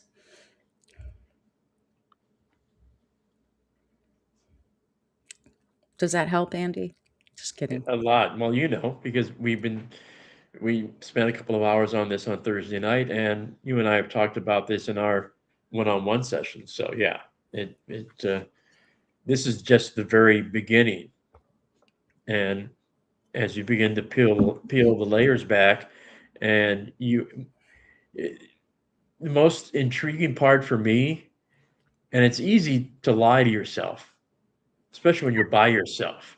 But if you're honest with yourself, this is really a Family. rather fun exercise, and it's very eye-opening, and you find out things about yourself that you probably didn't know because you were either ignoring them or more importantly, avoiding them. One of the biggest problems, though, is like in our society, um, again, up until about 15 years ago, people really weren't focused on doing growth work like that, inner work, shadow work. But right now, like we're in a time on this planet where it's absolutely necessary that we grow. We're in a transformative time. We're in a time where the 1% is buckling down and using their wealth for evil. So, all of those of us that are standing in the light need to learn how to have a bigger capacity to have more so that we can do more for our communities, for our families, for ourselves, right? Set up new parallel structures. All of us need to be able to hold on to more. Right. And, and there are certain, forces out there that make this look like it's, woo-woo stuff, or that it's something that the self-improvement and wellness industry has taken over and has made it look like it's really easy stuff, 5-second rule, or just let them. It's not that easy. It takes perseverance and diligence and constant work, but you know what? The things you discover about yourself are just amazing. Maybe we need to change that thing, inner work, to inner growth. Yeah. Maybe we need to change that word work to growth because honestly, like it's our life's work, but I don't really feel like it's work. The I think it has more purpose behind it than most of the things we take on this planet. Yeah, I don't think it's woo woo. I mean, these are just this is the universal laws, like of how the human brain and psyche and yeah, consciousness works. We have it's to shift out of unconscious into conscious. yeah, and these are the rules of the universe, and if you choose to ignore them, you do it at your own peril. And I use the Mr. Magoo analogy because until I started working with your help, most of the stuff that, and foundationally, most of this stuff I did believe in, but I just never did it with intention. I was just walking along my merry way, and if something good happened to me, great. If something bad happened to me, I would think, okay, something good is eventually going to happen. And I wasn't doing any of this. I wasn't labeling it. I didn't do it with intention. But now that I do, I also the rewards are far greater than just accepting what was happening and going on my merry way for the first, 60, Don't things you know, go smoother though? I mean, when you follow the things that we do in Charm Life, our daily things that we keep up with, don't you find that things go smoother when you start your day that way? yeah. And because the most important part is the amount of time you spend with yourself. So if you start your day that way, and until I took advantage of your coaching and your expertise, and my work habits. As soon as I got up, I was out the door. Now Yeah. the most important part of my day is to spend that first half hour when I get up. I don't pick up my phone, I don't turn on the TV to watch CNN. The first half hour of my day is spent with me in reflection and trying to figure out how I Brenda's intend saying to. yes on TikTok as well. Brenda's in Charm Life too, so she knows. Yeah, I mean, and that for me is the most important part of my day. My day does not go well if I avoid doing that. So even when I'm running late, there have been a couple of times that I've woken up late and I still do the half hour. The rest of the world can wait until I get my half hour with me in. Well, it's you connecting with your higher self and you setting intentions as well, right? Connecting to source as well, connecting to the one. I think a lot of people like we try and fit so much into one day, and the reality is it's counterintuitive, but when you slow down, things speed up in the right way. But you've got to be willing to slow it down and get intentional. You know, Yeah. when we take on things like this, trying to break through a ceiling, you know, a low set point, we've got to take the time to figure it out. That's why, like y'all, what I talked about tonight, I don't want you to take it just as information. I want you to take it as search for these things within you. The first step to change is awareness. So, your job, if you want to raise your set point, have more so that you're not living paycheck to paycheck, opportunities come, money doesn't just come, it stays, it grows. You've got to become aware of where your nervous system is guarding and why. You know, I gave you a bunch of examples of how it gets locked in like that. Then you've got to start to figure out, and you can journal. I highly suggest journaling. It's a great way to dig into why am I the way that I am, or why does my subconscious believe it's not safe to have more? What did I learn? What did I decide? What beliefs are tied to that? Do that work. If you need help with that work, come work with me, either for a private session or come look at Charm Life, and join in. If you can't commit to an intensive, then at least go look at Hidden Wisdom. It's $40 a month and you still get to work with me within the group and get coaching. I have all kind of levels of ways that you can work with me, but I'm telling you, this work came from this body of work that I teach came from me breaking through my own lockdowns, my own set points, because I had to. Like, I had to. I went through all kinds of trauma. If y'all don't believe me, go get a copy of my book, Crooked Path to a Charm Life. Clairvoyant Medium's Journey to Embracing Her Spiritual Gifts, Bernadette Colt. Everywhere books are sold, audio, ebook, paperback. And I say that because that book, Spirit told me to write to show people how you can go through all kinds of hell in your life. And I went through loads of hell. And here I am. And I was able to shift it. And once I was able to shift it and lock it in and understand what they walked me through, what they taught me, some 30, how many years ago? 30, over 30. I know it's been over 30 because Brindy's 34, over 30 years ago. And I've been helping people for the last, 26, 27 years? 50,000 plus. Over 50,000. We stopped counting at 50,000. It- So, the idea of slowing down, which I think, and I'm beginning to enjoy that too. The analogy that I came to eventually was, and I enjoy athletes and how they are able to master whatever they do. When they get to whatever sport they're in, when they master it, they always say time slows down for them. Whether you're a basketball player or whether you're a baseball player trying to hit that ball that's coming at you at 100 miles an hour, they say when they're in their zone, the world slows down for them and they're able to address whatever the challenge is because, race car drivers say the same thing. Even yeah, though they're going that fast, they say the same thing. And part of that is because, they are that hyper focused. When I had that near miss car accident, the one where it played out on my windshield Mhm.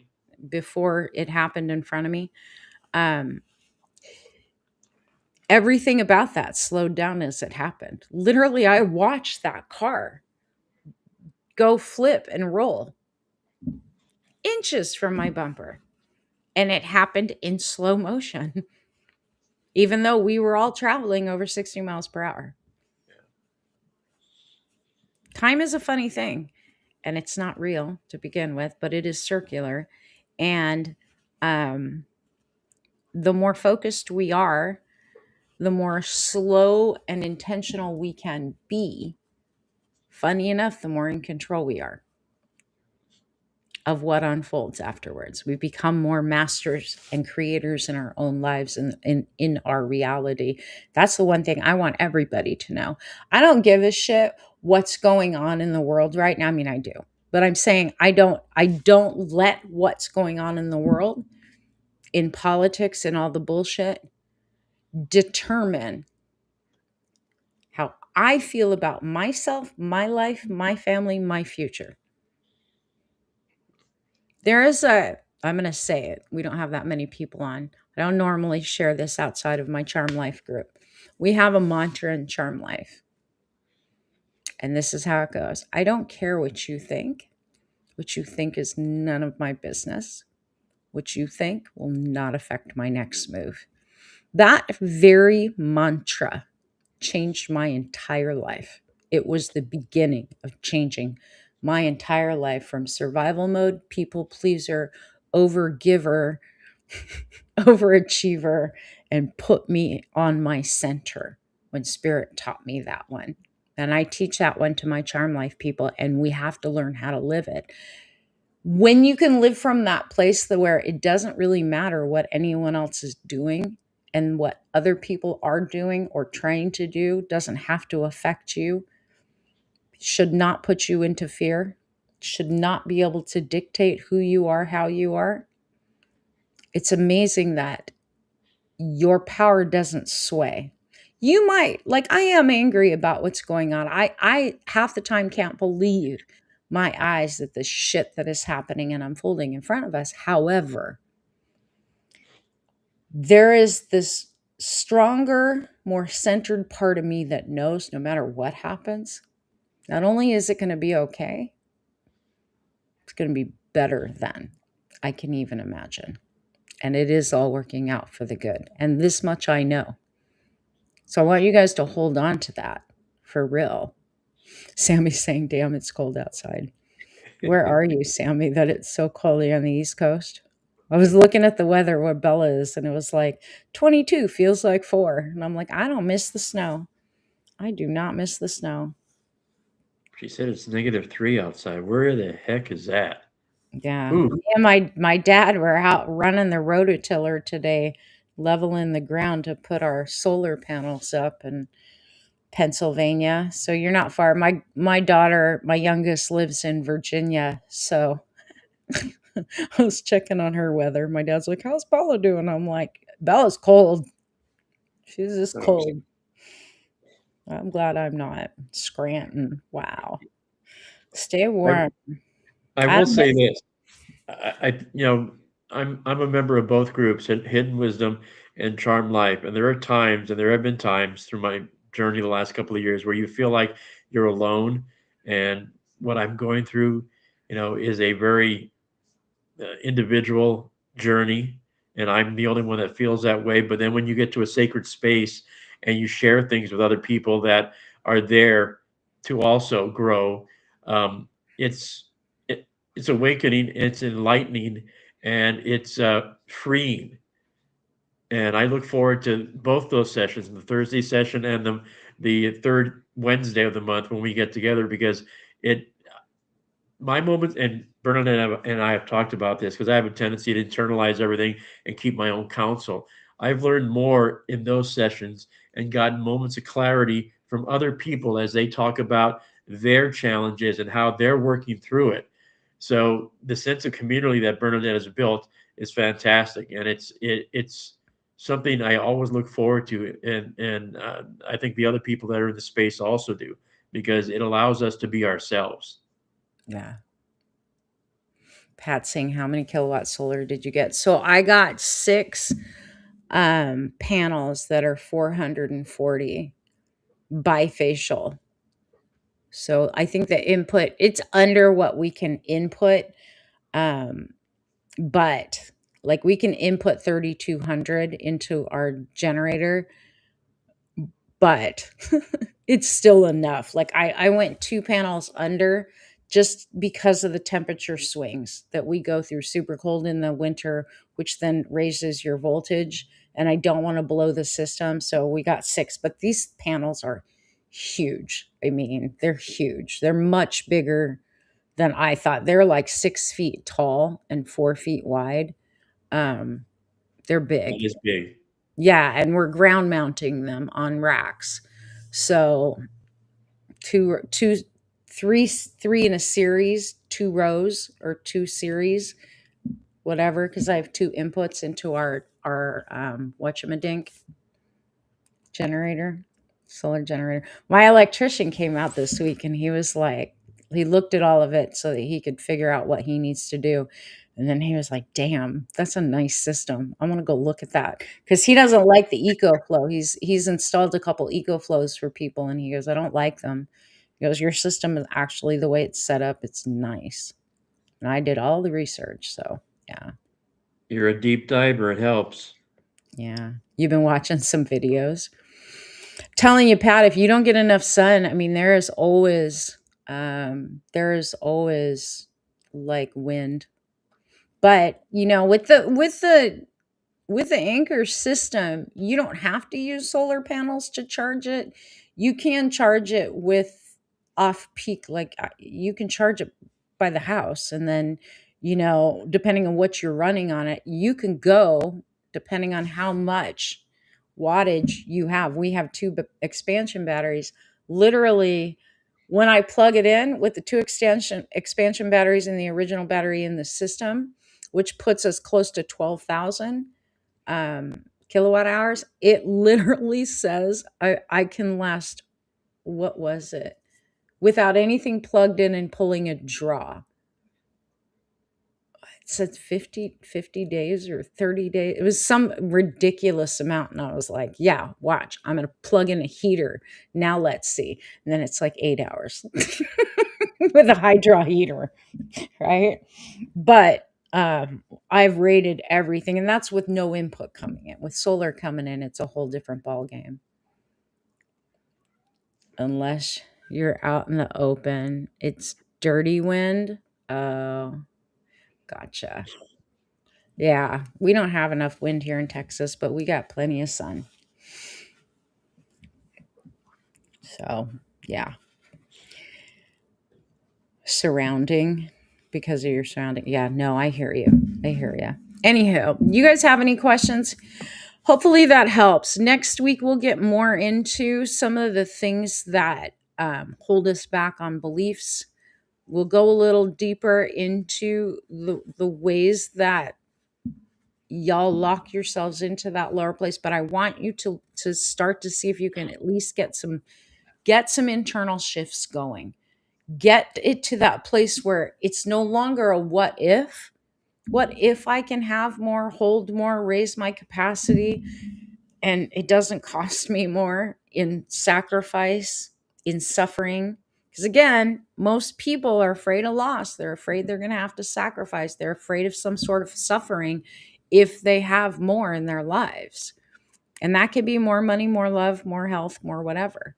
So then we just stay in the comfort zone of the familiar, of not enough or just enough. It's not necessary. So start to shift with those questions and we'll see where you guys get on next week's show, and then we'll go a little deeper. Sound good? And does that help? And if it doesn't, we'll just change the whole entire program. I have to teach deeper for my charm life people. So you guys let me know. Sammy's saying thank you so much. Maybe we just don't broadcast on Facebook and YouTube. Although Margarita's been commenting. Yeah. It'll grow. It'll take a little time, but they'll get there. Sammy's saying, no, it's good. Okay, cool. As long as it's helpful. I mean, you guys have to tell me. If you guys just sit and like not comment, it doesn't give me any clear indication that this is the right material for you at this time. You know, this is stuff I've already had to teach Charm Life. Of course, I take it much deeper in there because they have the foundation to know They got a ton of tools. I mean, y'all have we have a whole like library of tools you guys have access to Almost shift things. almost too much. And the other part about being a sponge, which is what a lot of people do in TikTok and Facebook, they sit there and just listen. I was a sponge for a lot of years, but when you start to actually verbalize and think out loud and trade ideas with other people, you get a lot further Yeah. and you come up with answers a lot faster than just trying to have an internal conversation with yourself. Yeah, the echo chamber is no fun. No. JC and TikTok saying helpful. Thank you. Thank you for letting me know. I so appreciate it. You guys have no idea. Like it's Pat saying that's me. Like for real, engagement goes beyond literally just paying attention or letting me as the host and Andy as the producer know that you're here. Like the engagement actually helps you lock in. When I ask you questions, I'm asking you because I want to specifically know what's going on with you guys. The more specific I know, the more I can offer you specific tips to shift it. Otherwise, I'm just doing a general teaching. That's what I love about my Charm Life people because we're all there and we're all on camera in a private Zoom, right? So, like, I'll teach and then someone will raise their hand or I'll watch the screen and watch people's eyes either glaze over or hit that aha, I just got something moment. And then I will stop and we will dig deeper into that. I like teaching like that, but I'm trying to be of service on social media. I don't make money on this shit. I think I make like what, $1? It doesn't even pay for my streaming software, y'all. Like I have to pay, what is this? 30, what is it, 30 something dollars a month for my 39 streaming? bucks a month. Yeah. Yeah. I'm paying to be on live to help people. You made $1.84 yesterday. Yeah, it doesn't even pay for my streaming software. So just saying, like I'm not here to make money.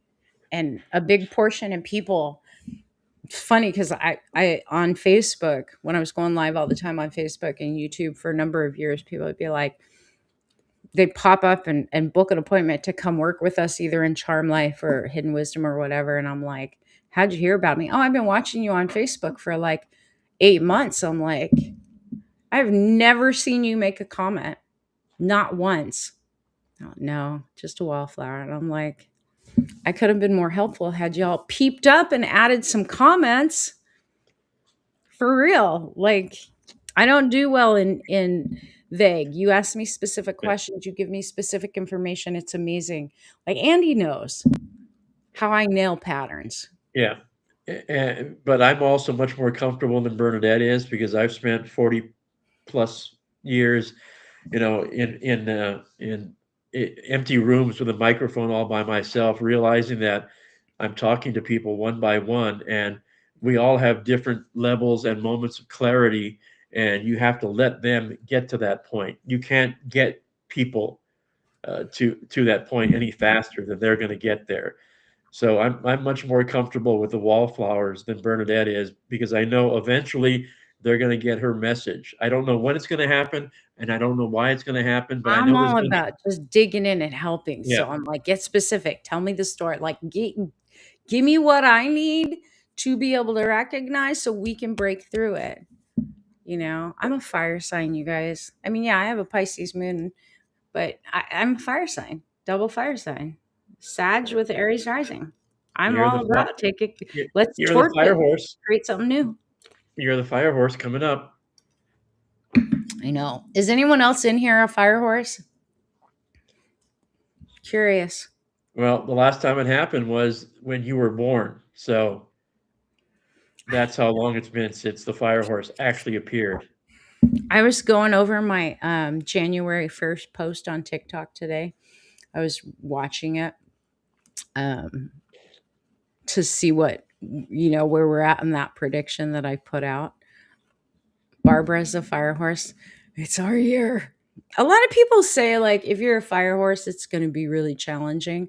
I don't feel that at all. At all. Like, give me fire or give me death. Like, I love fire. I love the energy of fire. I think fire. does so many things. I don't believe that it's going to be all that challenging. But that being said, we got some challenging times ahead. You know, we really do. I was looking at that video. If you guys don't know, on January 1st, my first post of the year, I shared predictions for January and February.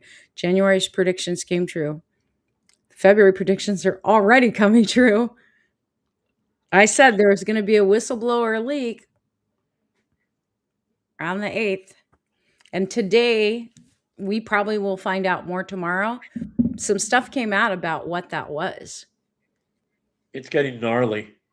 According to what I heard today, um, it was somebody close to the president who got a phone call from a foreign intelligence officer, somebody within the circle of influence, and that was reported by the whistleblower to Gabbard, and she sat on it. Heads are going to roll.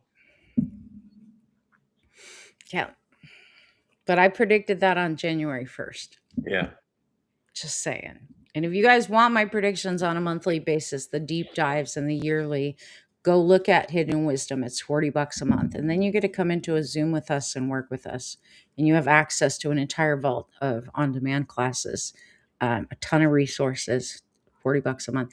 Can you give us a second of the 17th? What do you want to know, Sammy? We talked about that last night. Were you here last night? I think you were. We talked about it last night. I'm happy to talk about it, but you got to tell me what you want to know. The 17th is the eclipse. That's also the Chinese New Year. Um, Eclipses are all about endings, all about new beginnings. Something's going to end, something's going to begin. Hold on and let me tell you. I'll tell you if I can open my notes. If I still have it on my computer. Oh, there it is. There's so much happening, you guys. Phew. Think of the 17th as revelation. All right. And then think of the 20th, which is when we have that Aries point, as the reality check. Okay. Literally. Because the eclipse, it's a sensitive point in the US national chart, right? Um, it can, when that eclipse happens, it can create sudden shifts in public sentiment around technology, around our social networks, around our collective movements, right? But it can also bring up a humanitarian type crisis that demands some sort of a response. So just understand on the eclipse on the 17th, Saturn starts to approach. And then on the 20th, we have Saturn and Neptune at 0 degrees Aries, that world axis point, right? That's where I really think that we're going to see some pretty big stuff happen around that point. Like all month, this month, there's still going to be pushback. We've got on the first day that I said watch out for was the 8th, but it's from the 8th, 9th, and the 10th, the way that window of transits hits for the WikiLeaks style leak. And we've already got news of what it is, but not truly what it is. So it'll probably drop in the next 24 to 48 hours. I was surprised we got some news about it today, more what it was about. And it has to do with national security. And we talked about that, but it's international. And that's what I had said in that report as well, or in that video as well. So yeah, I don't know. I don't know what else you guys want me to talk about. Something Oh, else. the zero Yeah. axis. It's just a point. I mean, we haven't had this point. Like, there's very little I can say about knowing exactly how this Saturn Neptune conjunction on the world axis point, because it's 0 degrees Aries, which is the start of the astrological cycle, right? We haven't had it in thousands of years. We have nothing to go off of. Nothing.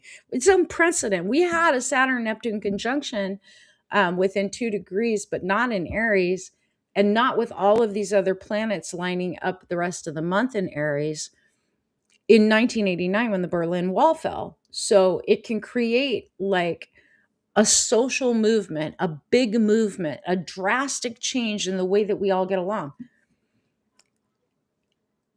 The thing that's concerning with this one is how it's going to play out because so much is lined up in Aries. And when Aries is super active, Aries can be aggressive, Aries can be super action oriented, Aries is super fiery, Aries gets it done, right? But Aries can also start wars. And that's I my hope is that we're not going to go there. I do think on not on the level of the world is going to start a war. I think that the conflicts, the sides, people knocking heads, that separation of sides is going to get super loud towards the end of this month. The energy level, yeah. I think Yeah. that's a better analogy. And if anyone else out there besides Bernadette and myself are followers of the Epstein files, on Monday, uh, Ro Khanna and Thomas Massey get to go to DOJ and read the unredacted 302 forms, the FBI uh, eyewitness testimonies that were given by the survivors. So they are going to walk out of that meeting with the names of people that the survivors have alleged abused them years ago. They're There's going to so many, know. yeah, there's so many threads we're pulling on. I mean, Yeah, I know there's a big focus on the Epstein files, and I swear to God, every time I post some sort of a video, people are like, "He's just trying to distract us from the Epstein files." It isn't what's in the files. It's not the release of the file. What matters is like who was it? Bondi said, if you knew the names, it would literally destroy the entire government system. Most people are like me, where it's like, burn the shit down, let's start over. yeah. So Like, what? I don't care if there are pedophiles and murderers and all these crazy people in the file. Let's take care of it. Let's handle it. Let's go. It's Like, already I don't happening. care. There are people that are linked to just mentioned in some of the unredacted parts in the UK have lost their jobs already. We're the only ones that continuing to hold fast and try to keep a lid on this. Everyone else is taking action every time they hear a name that's linked to the Epstein files. Yeah. Well, so we've got that going on. We've got crazy immigration policies and expansion of detention centers. We've got an economy in a free fall, right? And shrinking job market. And then we've got this whistleblower thing that's coming and getting ready to drop.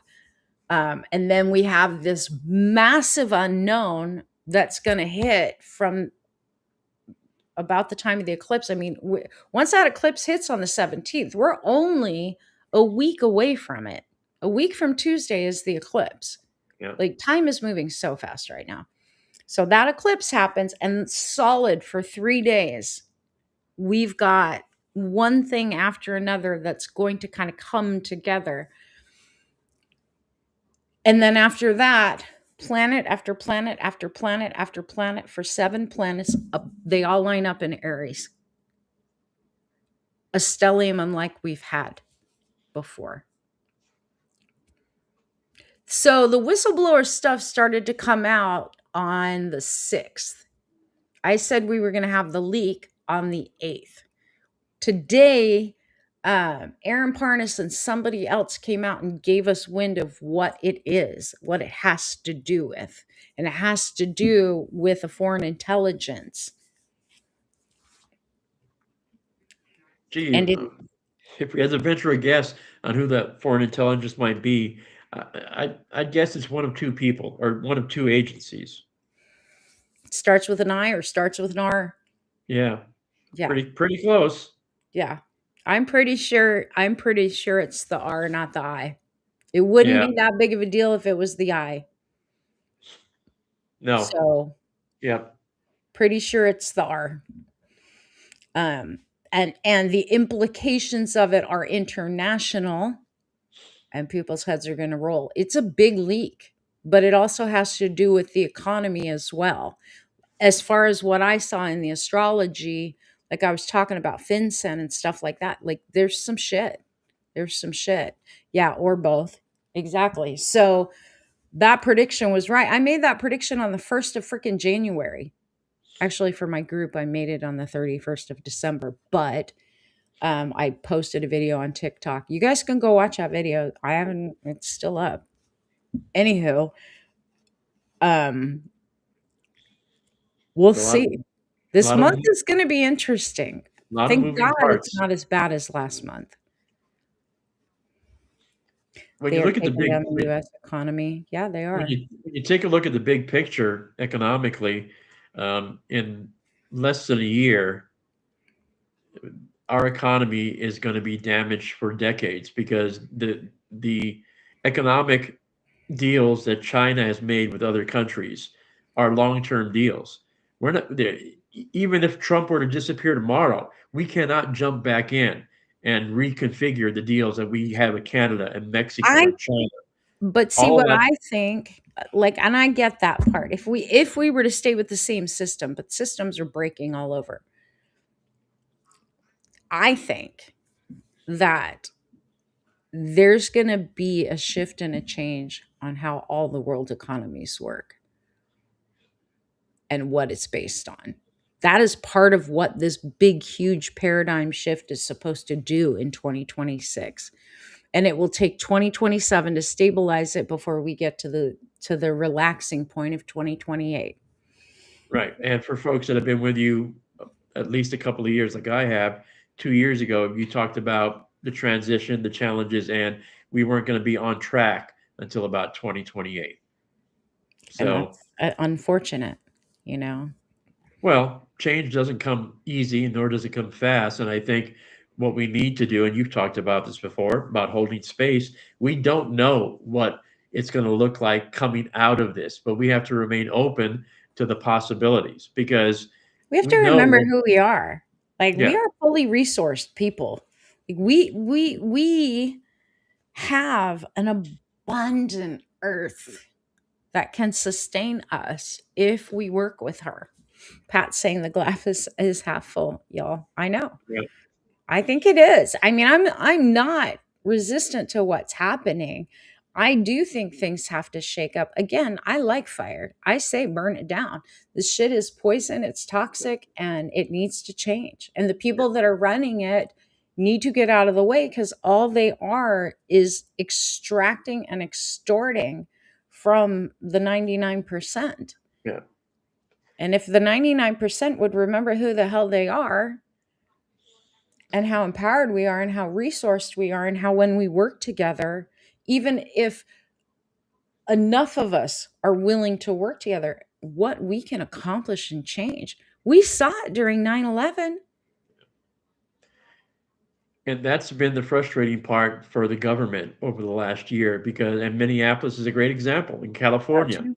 Yeah. And what Newsom did is a great example because those communities, Minneapolis, the people have all come together and they've proven how important we are as individuals when we come together and show the government that we are the power.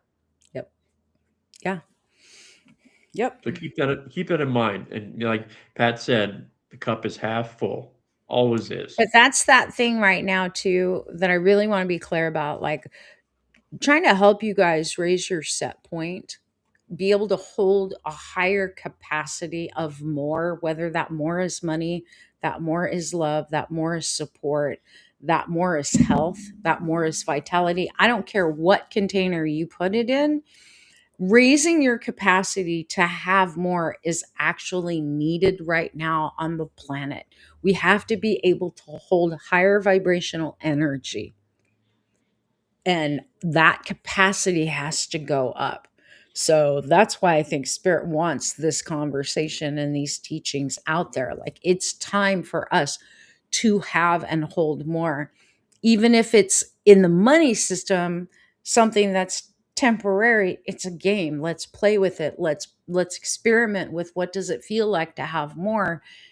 Let's play with more energy. Let's play with a higher frequency. Let's play with more support. Let's play with more love, because that is what's part of what makes this shift occur.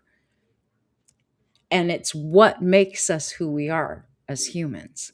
So, yeah, but also what makes us who we are as divine beings. We have the capacity for so much more, so much more. And it doesn't have to include suffering. It doesn't have to be sacrificial. It doesn't have to cost you anything. It can just flow. And I want you guys to get into flow, because we got to be able to hold more so that we can be able to share more, express more, project more, anchor in more of the light. Well said. Yeah. So you guys have a good weekend. I don't know that I'll be back on tomorrow night. I hope this was helpful. Next weekend we'll come back on Saturday to finish, to go deeper in and give you some more tools. But hey, do what I'm telling you. You may think it's not a big deal to sit and ask your body these questions, but journal, find out what are all the little beliefs that are tied to it. Do you believe you have to be more responsible? Do you believe that you got to be vigilant? How does your body open up or close down when you think about having an excess? Do you does your ego directly go into, I'm too old, it's not that important, let somebody else have it? I will testify to the fact that when I started getting the internal conversations out of my head and down on paper, you will be amazed at what you learn about yourself. It only So took a couple years. I know she's a very good nudger. So I finally gave it a shot, and now I journal. And in fact, I've got my journal next to me. I bought a new one for the new year. This is my journal. Oh, that's So pretty. yeah, but no, I recommend it, highly recommend it now to anybody, especially the guys, because guys have a tendency to think they don't need to journal, but it's amazing. Cool. All right, you guys have a good one. Be blessed, be a blessing.